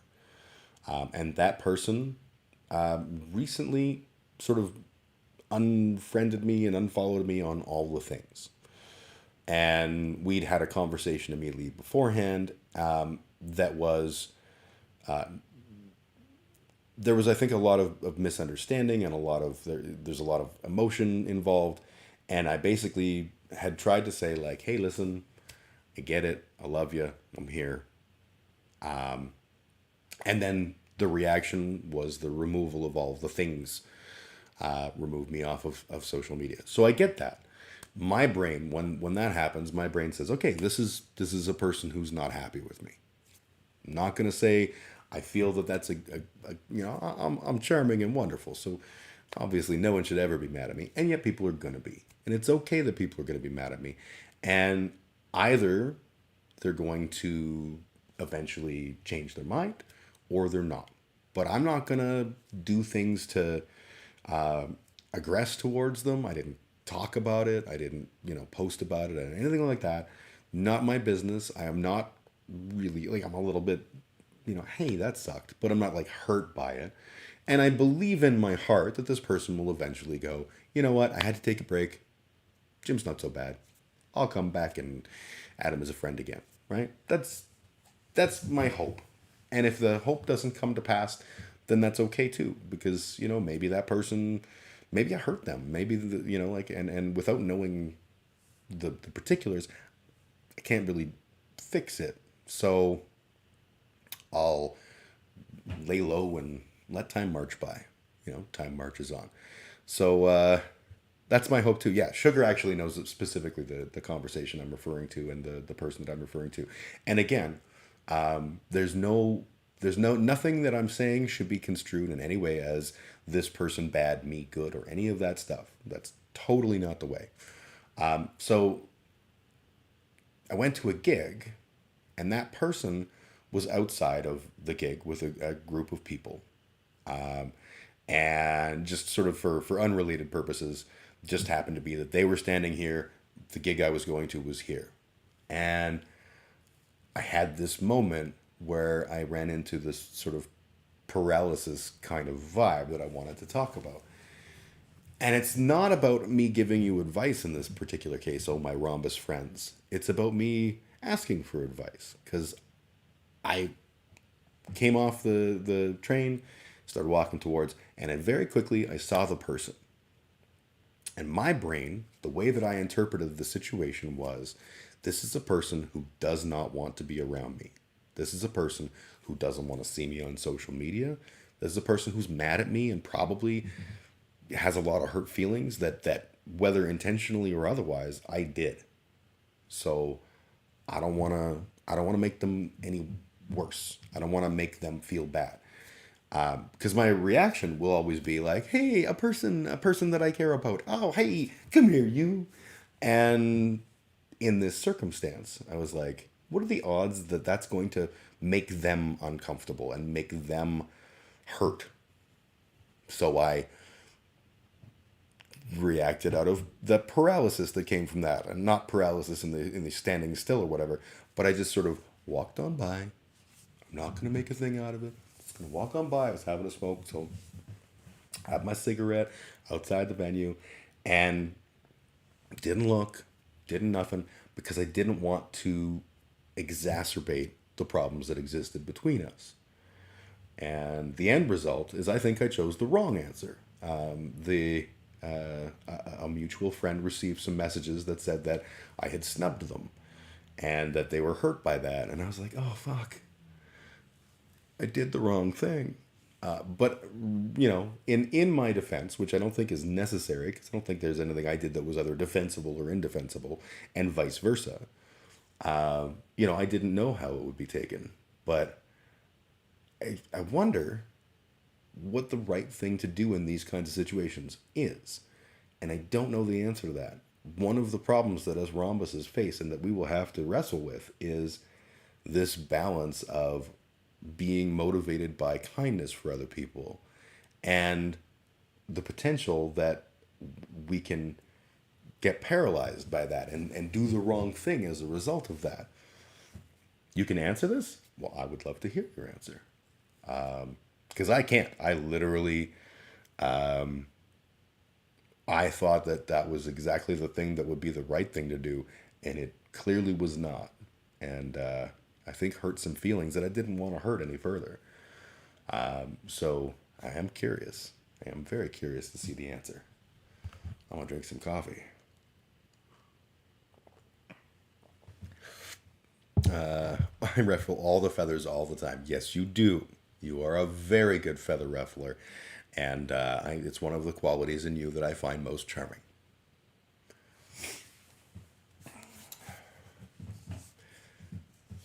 While you're typing out, I will say I have officially hit the awkward hair stage where I will look like a complete dork for quite a long time.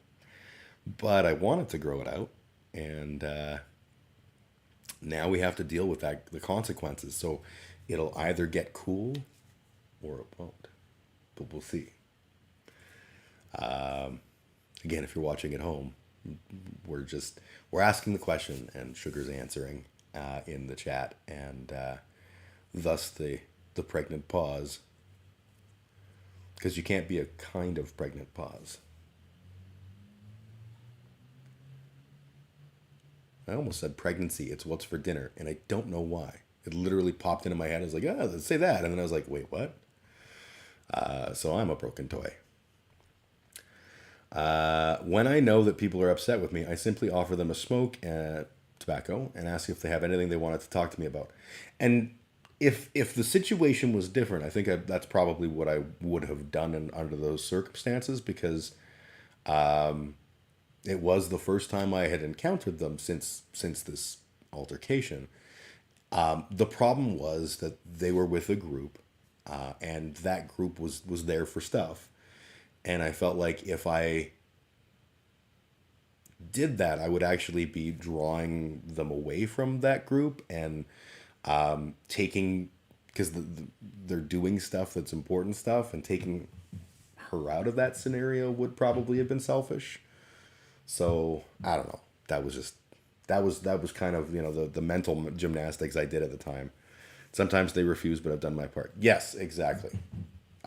Ultimately, I think the answer is, it's unfortunate that things went the way they did at that particular moment. With the other person being in a setting where they had stuff to do. It would have been way better if I was walking down the street and had seen them and could have been like, "Hey, can I offer you a smoke, or can I offer, got 5 minutes?" Something like that. But what's done is done. Let me know if you change your mind. I'm around. Exactly, right? And I do think that is a really good answer, actually. Not necessarily the promotion of smoking, because, that'll, a lot of people don't smoke. It's probably not like, "Hey, take a cigarette." But I totally understand where you're coming from on that, and I definitely agree. I think the point that you're really hitting is that the simple, like, taking that ownership and saying, like, "Hey, is there anything you want to talk to me about?" And being open to that. And yeah, under the circumstances, I really don't think that would have been the time or place for me to do that, just because what they were doing was important. And me pulling them away from that would have been selfish and shitty. So I don't know. I don't know if there was a right way or a wrong way. I know there was, well, that's not fair. I know there was a wrong way. That's the one that I did. I guarantee you there was probably a million right ways, but I did not do them. Anyways, you don't even know your original transgression. You weren't even aware. Yeah, that is part of it. I'm in the dark here, but I will still hold on to that hope that at some point either the opportunity will present where we can communicate, or that time will heal wounds and they will reach out, and maybe then we can have a conversation about whatever has gone on.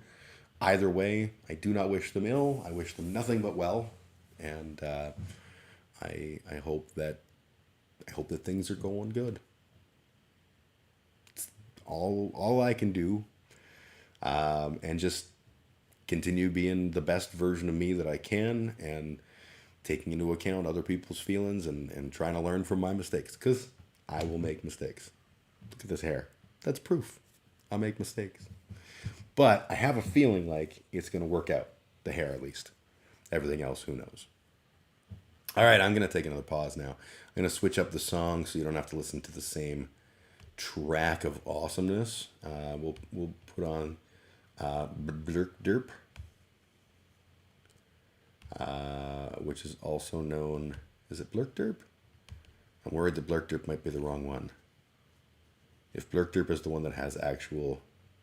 Hang on, I think we're good. Yeah, we're good. Okay.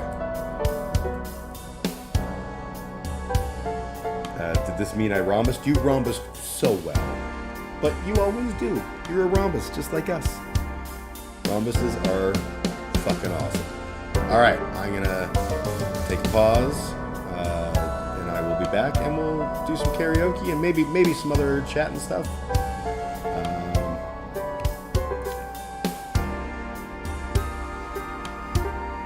And click, do fade. There we go.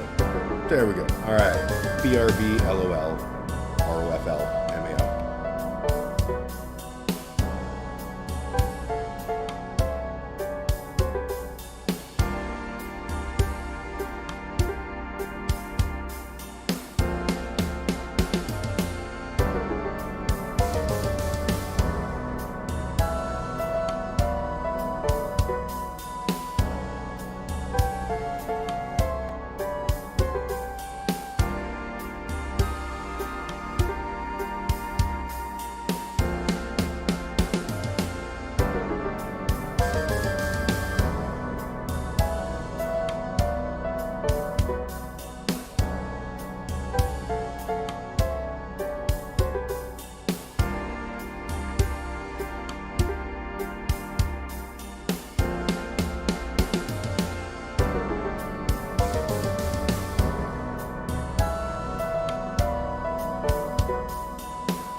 Okay, I'm back. Get the thing off the face. And stop the music. And here we go. We're going to talk about Johnny Depp and his abuser. We certainly can. Oof, that trial has been triggering me for me to watch him and his body language. His body language brings me back to my experience being in an abusive relationship. So I by no means am an expert on the subject of Johnny Depp, and I don't even know her first name, something Heard. Ugh, had to crack my neck. That's horrible. But gross, to say the least. And I feel like Johnny Depp is owed a gigantic apology by probably a huge number of people. I'm not sure how, as a cishet male, I can approach this topic properly. Which sounds like a cop-out, and it probably is, but it's a strange conversation. We stunt speak the names of evil people to ensure they aren't remembered in history. Don't. Yes. I mostly hope more men feel they can speak up who are abused. That is a huge problem in our society. And as a man who has been in a relationship that wasn't physically abusive, but was certainly abusive in other ways, it ain't easy. It's a hard thing. And to this day, I get shit and abuse when I talk about it. And I have to talk about it in a certain degree of code. But yeah, I was in a different kind of abusive relationship, but abusive nonetheless. And it sucked. It was genuinely terrible. The effect on my psyche, on my self-esteem, to nod back to our Matt Walsh video earlier, was brutal. And I didn't come with a lot of self-esteem. I've had to build myself up quite a lot over my life. But yeah, that knocked me down a lot. And I really fear,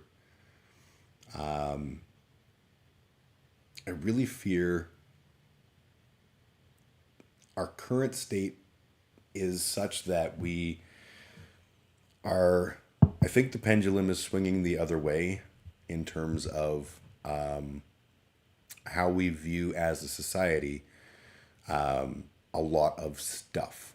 And it's concerning to me. And that's probably going to make some people go, stories like Terry Crews and Brendan Fraser and Johnny Depp are not met with the same reaction that things like the Me Too movement are met with. And I feel like we're making the mistake of going too far down that road of like believe the victim is a good thing. It's a very good thing because we live in a society where a lot of the times it's hard to actually prove that you have been victimized. But there's limits. It's the same as lived experience. Lived experience isn't the only truth. All of these things, and as a white cishet male, it's really difficult for me to talk about because it literally is the thing that can get me in a bunch of trouble with a bunch of people. But all of this is, we're in dangerous territory. I used to be very manipulative in my teens. I harmed many people, and my partners still have scars from back then. I see in her exactly the same behaviors I displayed, and it all makes me want to crawl out of my own skin. It makes my bones itchy. Going too far in any direction is harmful for all.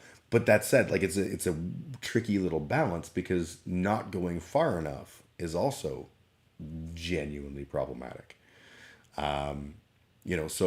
So like believe all victims as an example is like that needs to happen. But at the same time, we can't implicitly believe all victims because we don't no, right? When Ms. Heard, whose name I don't remember, she, if I'm not mistaken, went public claiming all sorts of abuses from Johnny Depp, and they wound up being untrue.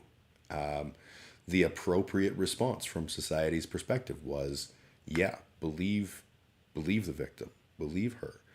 And this is an example, and it's a rare example, because the argument that men's rights dudes always make is, yeah, but women's are liars all the time. No, a lot of the time they're not, but there are times when they are, and that's the fucking trick of it. And that's why this is so precarious. It is so tricky, and speaking up on it can be tricky, like the most multi-layered obstacle course sometimes. And to whine for a moment as a honky, it's particularly tricky for those of us that are white people who want to do better. Because sometimes we have to put our feelings on the back burner. Sometimes that can actually result in like actual harm done to us. And to be fair, but it still sucks. White women tears, dangerous. Yep, and I'm probably right. You're not wrong to imply that I'm being a wussy right now. What I'm getting at is it's a tricky thing to balance, to be a good person with good intentions, and also live in a world where things aren't ever quite cut and dried. Seriously, one of the most dangerous things, single-handedly set women back 30 years. Between her and Amy Coney Barrett, I think women have taken some hits lately, and feminism has taken some hits lately that are problematic. I really don't want to talk about this. Oh my God, this is a tricky area, and I don't want to, say stuff that is misinterpreted. So I'm very, very, very, very cautious with my words, and it's not a good look. You can say whatever. I can say whatever. I'm not one of those people. I can't say mean racist words anymore, and that's not fair. The challenge is that it's not everyone does know my heart. Tricky conversations are needed sometimes. So this sort of ties into the other thing that I was going to talk about, and I'll see if I can maybe do justice to both, and that is idpol. No, I don't think I'm going to be. We'll talk about this for a second. How am I going to do this?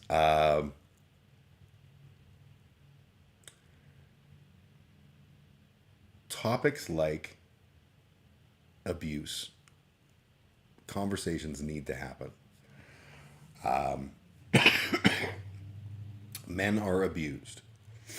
Men are abused in staggeringly smaller numbers, but they're not zero numbers, and they're important numbers, and those people need to have a voice. The abuse of men can absolutely be physical. It can be any number of other ways, just as the abuse of women can be. You may have a partner as a guy. I could have a partner who is female, who I never physically touch, but whom I still abuse. Whether it's through words, through finances, any number of ways. This is the world we live in, and it's ignorant to assume that abuse has to be physical. That was how I didn't recognize the abuse that I was living with, because there was no physical abuse. But my life was difficult. I was constantly on eggshells. I was never able to move forward, never able to celebrate, never able to anything. And it was fucking awful. And oh God, there's a new catchphrase. Let me look up an article. Okay. I will continue to pluck along. Men's rights activists will make it sound like men are abused on a par with women, and I don't think that's the case. I don't know. I don't have that information readily at hand, but I would bet that it's not the case. I would bet that, in fact, if we did the digging into it, what we would find is that men are abused far more than we think they are, but far less than women in general, especially if we factor in other kinds of abuse. And we appropriately differentiate between two people having an argument or a fight or a whatever, and one person being an active abuser and following abuser narratives and scripts and things. Abuse should never be okay. And that goes for relationships, that goes for anything. It goes for systems. Systems should not be abusive, right? We talk a lot about systemic racism, which is absolutely a real thing. And that is a form of abuse that's baked into a system. It's not targeted at partner relationships or domestic relationships. It's targeted at groups of people, but we can call it the same kind of thing. That shit ain't cool. And we should strive to get rid of it. That's why I'm a relationship anarchist. I don't like power hierarchies. I find that I generally run from power hierarchies because they don't serve anyone. They're mutual abuse, reactive abuse. Is that's the new catchphrase? Because I do believe that like you can have two abusive people in an abusive scenario where you essentially never get to the top or the bottom. You're just always sort of spiraling in abuse, and one person abuses the other, and that triggers the other to abuse the first, and on and on and on. What I did was I cowered rather than abusing or reacting. I just hid. And I allowed my the person who was doing shit to me to do so, and just stayed off the radar as much as I could so that it would be not bad. And that was a poor choice. It did not serve me well. So when I see the stuff about Johnny Depp, I can relate but not relate, because again, my abuse wasn't physical. My abuse didn't destroy my professional career. My abuse was, it's almost like, diet abuse. The not quite abuse that I still have trouble sometimes recognizing as having been abusive. It's a motherfucker. There are mothers, it fucks them.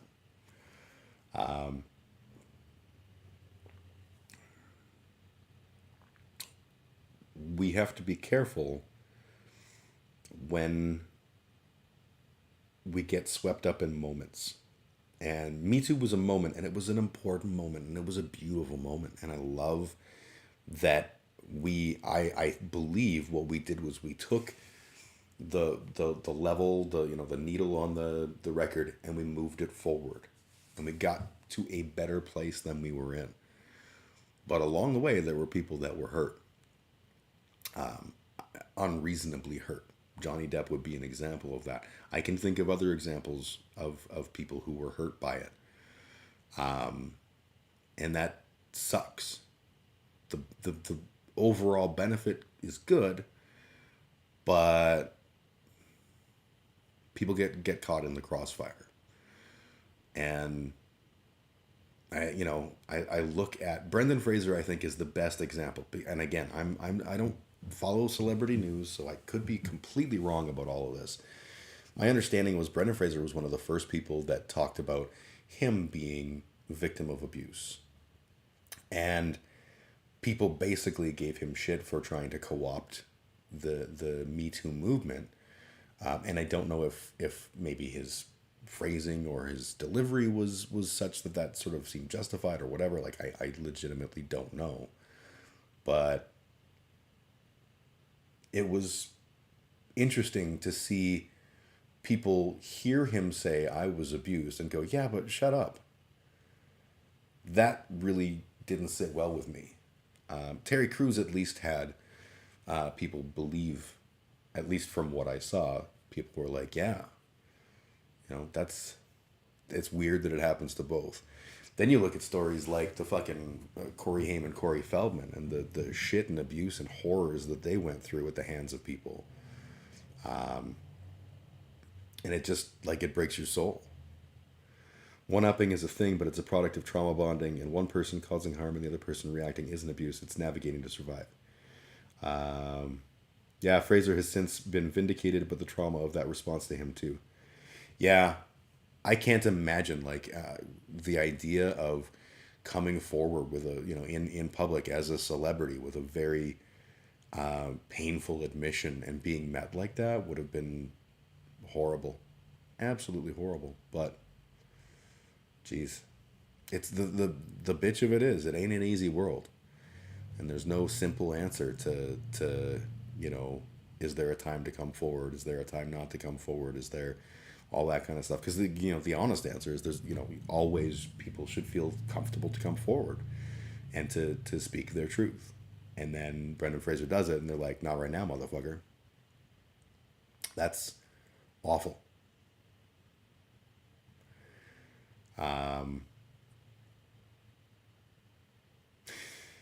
Yeah. All right. I think it's time for karaoke. I think we're gonna do karaoke. We'll talk about and then do politics another day. Feel free if you want to suggest stuff. The issue with Corey Feldman is that he masks so much that he comes off as phony.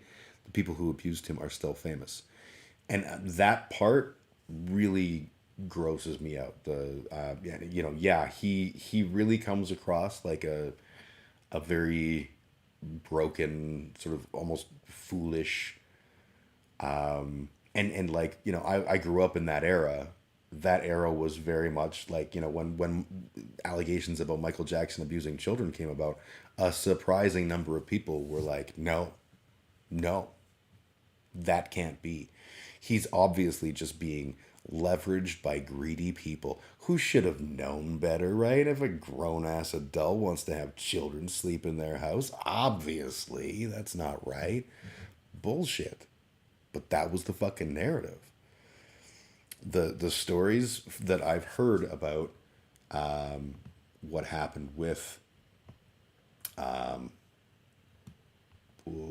Corey Feldman and Corey Haim, like gruesome, fucking evil shit.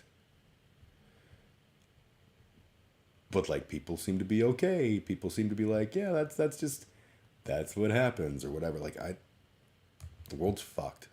The world's all kinds of fucked. I don't like it.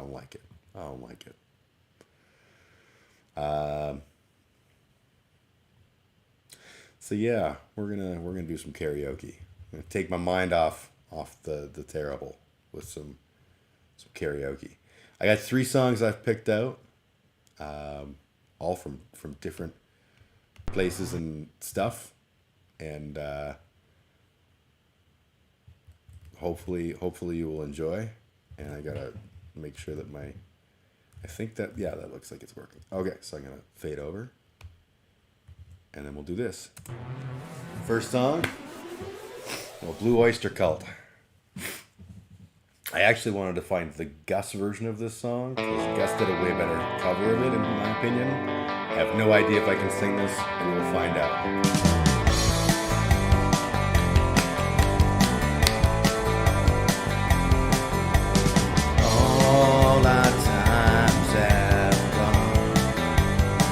It's almost worse when Alice Nails gets toxic masculine. Yeah, totally. They're gone. Seasons don't feel the reaper, nor do the wind and the sun and the rain. Feel like they are. Come on, baby, don't feel the reaper. Baby, take my hand. We'll be able to fly. Oh, that's too high. Baby, I'm your man. La la la la la. I'm gonna drop an octave and see if that's good.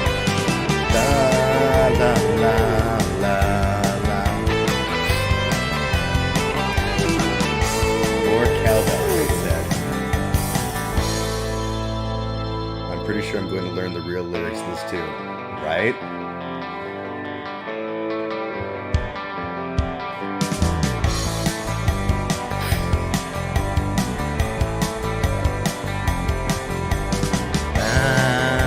Valentine is done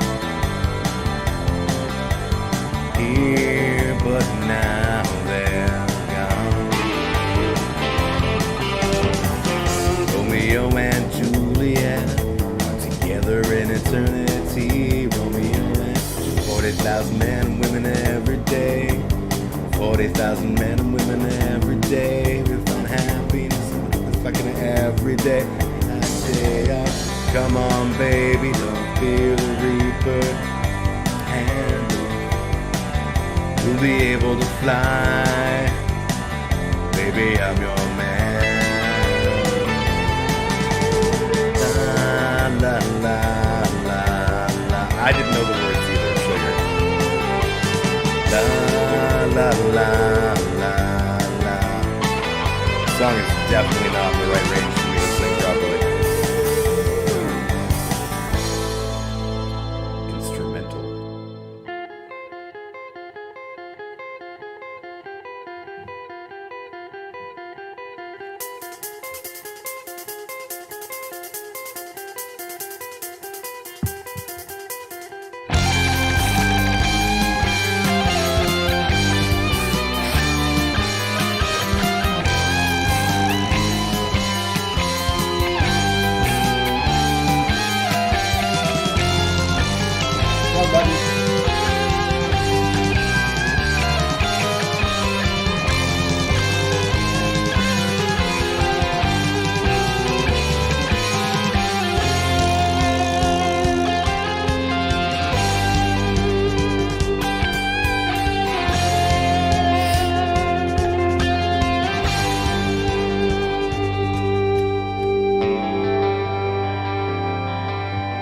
Love this song, but give the Gus version a listen. It's the slow version from the Scream soundtrack. Love of two is one. Here, but now they're gone. In the last night of sadness, it was clear that she couldn't go on. The door was open and the wind appeared. Candles blew out and then disappeared. Curtains flew and then he appeared. Come on, baby, she had no fear. She ran to him and started to fly. Then looked backward and said goodbye. Fox, she had taken his hand. Come on, baby, don't speak.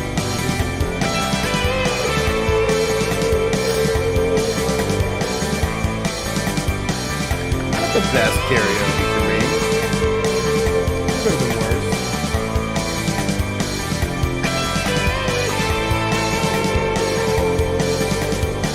Alright.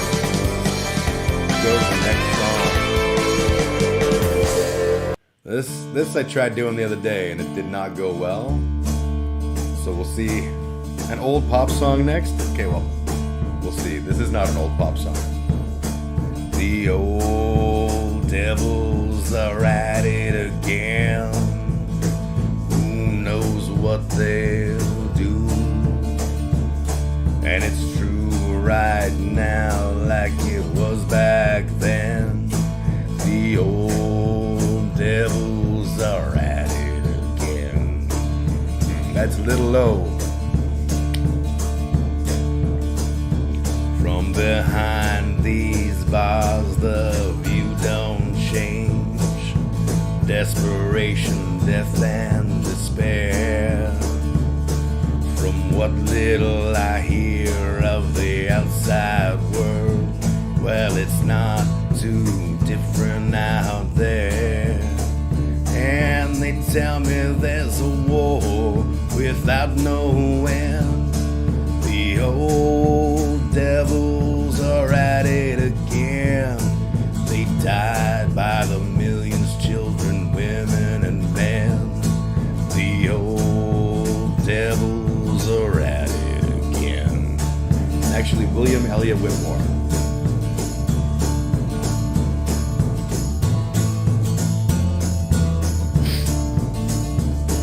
When I say devils, you know who I mean. These animals in the dark. Malicious politicians with nefarious schemes. Charlatans and crooked cops. Well, moonshine still hits you 5 to 10. The old devils are at it again. Stripes on your back and a ball and chain. The old devils are at it again.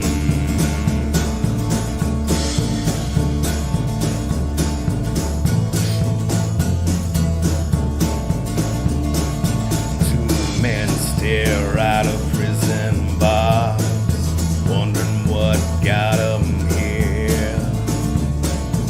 One saw mud, but the other saw stars, praying that the end is near. Well, the billboard outside says confess your sin. The old devils are at it again. I guess I will confess that I've been suffering. The old devils are at it again. I said the old devils are at it again. Who knows what they'll do? And it's true right now like it was back then. The old devils are at it again. I said the old devils are at it again. If Tom Waits and Leonard Cohen had a baby, God, I wish I could be that baby. Alright, the other one that I had picked. And Sugar, if you want me to sing an old pop song, I could probably do that. I don't even remember what the other one I picked was. Allergy season. Oh yeah, butthole surfers, cough syrup. I feel like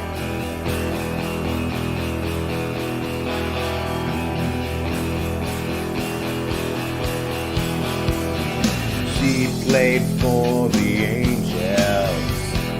I played for the Tribe. Summer had been stolen and the bases were all loaded. There was big money on the line. Big money all the time. Yeah, there was big money on the line. I can't walk, so I guess I'm gonna stay at home. They can have my legs, but just leave me alone. Fuck, that got low. I'll try singing an octave up. This is another one that isn't in my range. I was in the kitchen. The year was in the fall. A friend of mine had told me that there weren't no point in moaning. No, there weren't no point at all. There was big fire in the hall. Yeah, there weren't no points at all. But I can't walk, so I guess I'm gonna stay at home. They can have my legs, just leave my man alone. And I can't walk, so I guess I got nothing to say. I'll keep my eyes, just take these tears away. Lock, stock, and barrel, all the dogs are gone and feral, and the car ran like a broken percolator. His liver had gone hard and he wouldn't mow the yard. There was big money on the line. heard that his brother was a Viking. He liked to solve a problem with a gun. If you wanna know the facts, you gotta teach him how to act. And I hate cough syrup, don't you? I'd rather be a sailor than a fighter. I'd like to sail a ship into the sun. If you wanna know the truth, you gotta jig up Donnie Booth. And I hate cough syrup, don't you? I know that your mother is a martyr. I heard she's got connections with the mob. If you wanna learn to fight, you gotta drink up all the light. And I hate cough syrup, don't you? I'd rather be a matchstick than a lighter. I'd like to see the wood curl up and burn. If you wanna touch the sky, you must be prepared to die. And I hate cough syrup, don't you? I hate cough syrup, and I hate the food in Europe. And I hate cough syrup, it's true. You wanna know the truth, you gotta dig up Johnny Booth. And I hate cough syrup, don't you? I hate cough syrup, it's true. And then we have an outro. Barbie Girl, you say.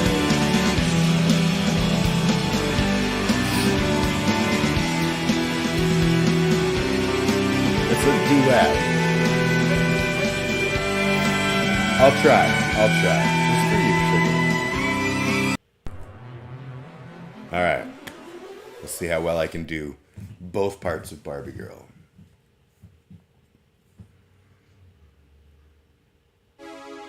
Hi, Barbie. Hi, Ken. Do you want to go for a ride? Sure, Ken. Jump in. I'm a Barbie girl in the Barbie world. Life's in plastic. It's fantastic. You can brush my hair, undress me everywhere. Imagination, life is your creation. Come on, Barbie, let's go party. I'm a Barbie girl in the Barbie world. Life in plastic. It's fantastic. You can brush my hair, undress me everywhere. Imagination, life is your creation. I'm a blonde bimbo girl in a fantasy world. Dress me up, make me tight, I'm your dolly. You're my doll, rock and roll. Feel the glamour and pink. Kiss me here, touch me there, hanky-panky. You can touch, you can play. If you say I'm always yours. Ooh, oh, I'm a Barbie girl in the Barbie world. Life in plastic, it's fantastic. You can brush my hair, undress me everywhere. Imagination, life is your creation. Come on, Barbie, let's go party. Ah, ah, ah, yeah. Come on, Barbie, let's go party. Ooh, ooh, come on, Barbie, let's go party. Ah, ah, ah, yeah. Come on, Barbie, let's go party. Ooh, ooh. Make me walk, make me talk, do whatever you please. I can act like a star, I can beg on my knees. Come jump in, bimbo friend, let us do it again. Hit the town, fool around, let's go party. You can touch, you can play. If you say, I'm always yours. You can touch, you can play. If you say, I'm always yours. Come on, Barbie, let's go party. Ah, ah, ah, yeah. Come on, Barbie, let's go party. Ooh, oh, ooh, oh. Come on, Barbie, let's go party. Ah, ah, ah, yeah. Come on, Barbie, let's go party. Ooh, oh, ooh, oh. I'm a Barbie girl in the Barbie world. Life in plastic, it's fantastic. You can brush my hair, undress me everywhere. Imagination, life is your creation. Barbie girl in the Barbie world. Life in plastic, it's fantastic. You can brush my hair, undress me everywhere. Imagination, life is your creation. Come on, Barbie, let's go party. Ah, ah, ah, yeah. Come on, Barbie, let's go party. Ooh, oh, ooh, oh. Come on, Barbie, let's go party. Ah, ah, ah, yeah. Come on, Barbie, let's go party. Ooh, oh, ooh, oh. Oh, I'm having having so much fun. Well, Barbie, we're just getting started. Oh, I love you, Ken. Okay, that was fun and weird. Not in a bad way. Fun and weird. So fucking good. I laughed, cried off half my makeup. Oh, makeup is always the victim of a good aqua cover. I'm sorry to hear that. That's terrible. I probably got one more song in me. Feel free to recommend something. But, yeah, let's see. What would if it was up to me, if I was racing you to come up with an answer before?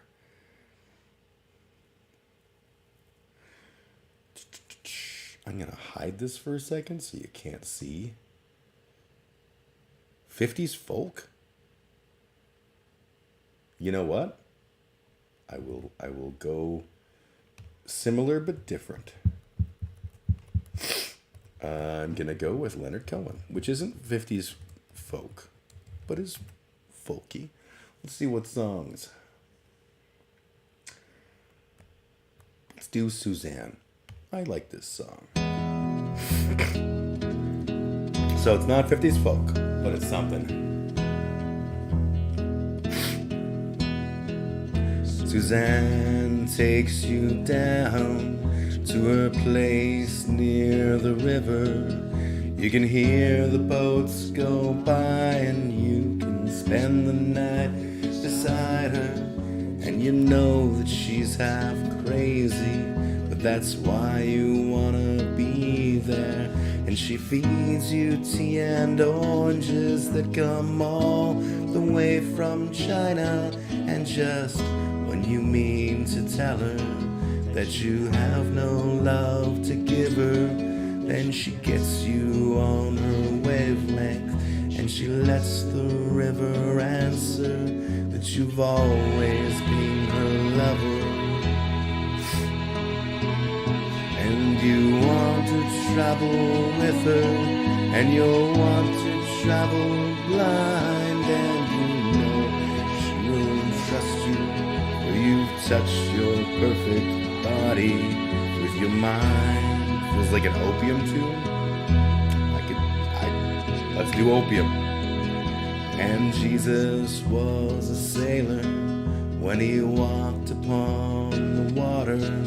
And he spent a long time watching from his lonely wooden tower. And when he knew for certain only drowning men could see him, he said, all men will be sailors then, until the sea shall free them. But he himself was broken long before the sky would open. Forsaken, almost human, he sank beneath your wisdom like a stone.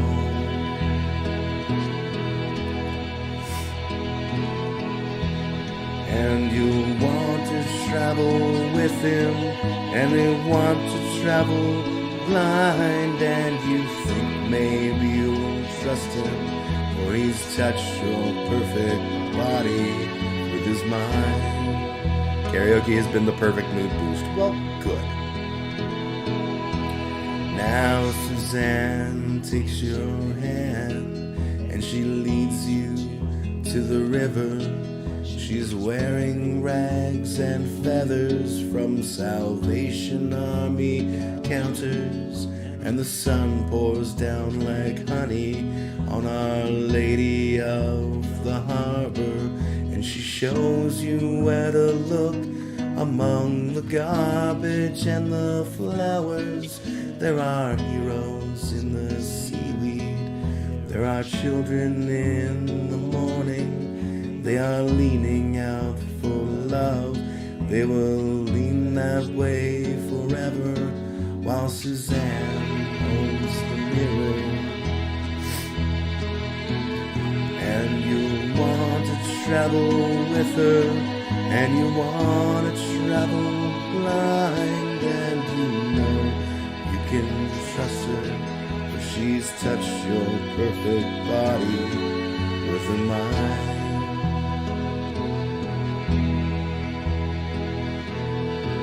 www.carafun.com/please don't ban me for this YouTube. I don't know.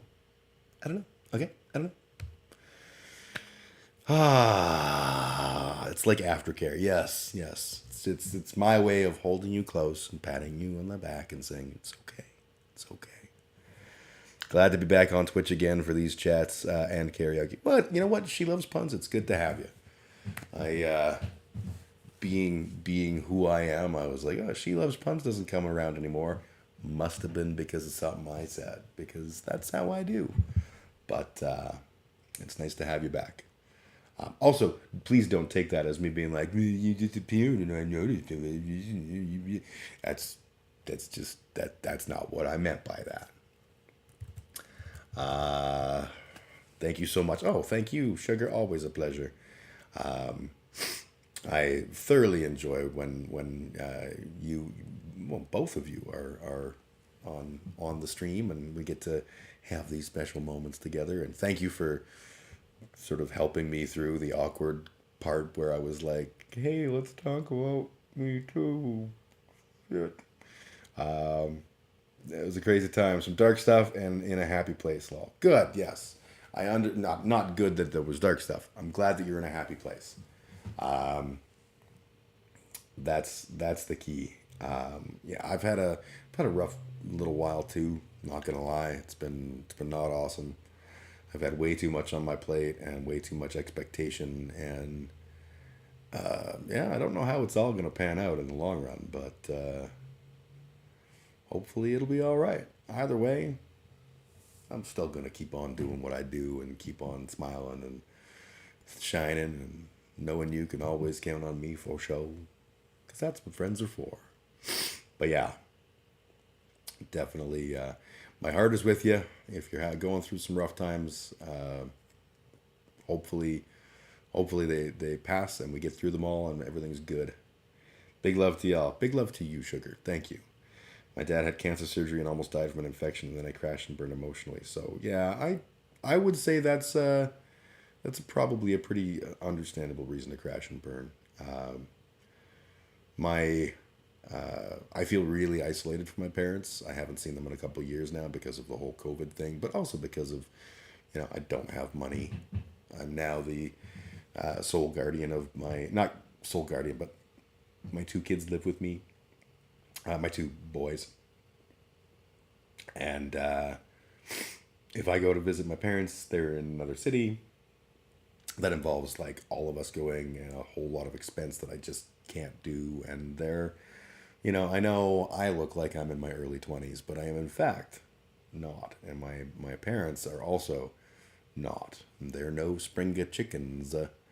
And I don't drive. Although I'm going to be fixing that. This is the year where I'm going to get my license. But even then, it involves driving through mountains, and I'm probably going to want to learn how to drive before I go taking that shit on.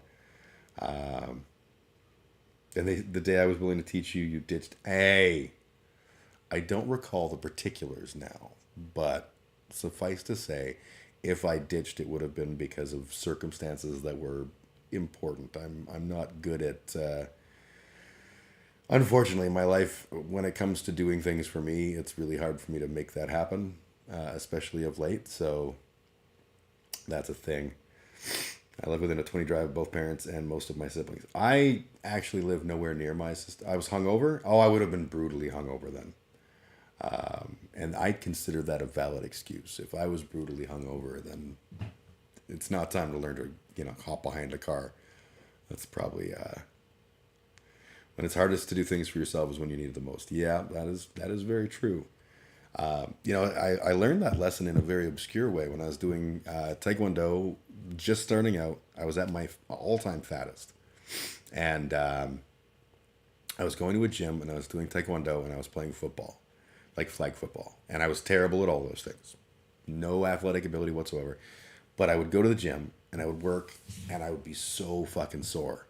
And then the next day is Taekwondo day and I'd be like, you know what, I better, I'm too sore to go or whatever. And eventually I had a day where I was like, fuck it, I need to go. I'm paying for this. I need to go. And between the stretching and the way that your body works out with Taekwondo and everything, like I felt so much better for having gone. And I was like, oh, when it's hardest to go, that's actually when you should go. And it's kind of the same with all stuff. When shit gets tough, that's when it's probably worth doing, unless it isn't. I guess you have to play that one by ear, right? My old trainer taught me that too. Athletic related life lessons for the win, right? Heck yeah. That was a weird thing, because like I had always understood that, like, muscle soreness means take it easy, and that one accidental lesson was like, oh, I can actually make myself feel better. Well, damn, that's good. I like this. Similarly, when I had a pinched nerve and it sucked, and I had to go for my COVID booster, and so I got them to do it in the shoulder that had the pinched nerve, and the lady was like, hey, we can do it in the other shoulder if you want. And I was like, why make two shoulders hurt? This one's already hurting. Fuck it all. Totally unrelated, but it was just a funny story that popped into my head at that exact moment. So there we go. What else can I tell you? I'm probably going to sign off pretty quick. And my throat feels like it wants to die, and my nose is full of disgustingness because of the ridiculous shifts in weather that we keep enjoying here in sunny Alberta. I have to go pick up Taylor for a meeting. Looking forward to next time. Always, Sugar, have a good meeting, and I will always look forward to any of the chances that I get to interact with you, whether it be here, in the real world, whatever the way we do. See you next week. She Loves Pumps. Welcome back. I'm glad that things are going a little bit better, and I hope that they just continue to get better and better. All right, so I'm gonna push the stop streaming button now. Thank you guys for hanging out with me. I'm off to piss off Christians.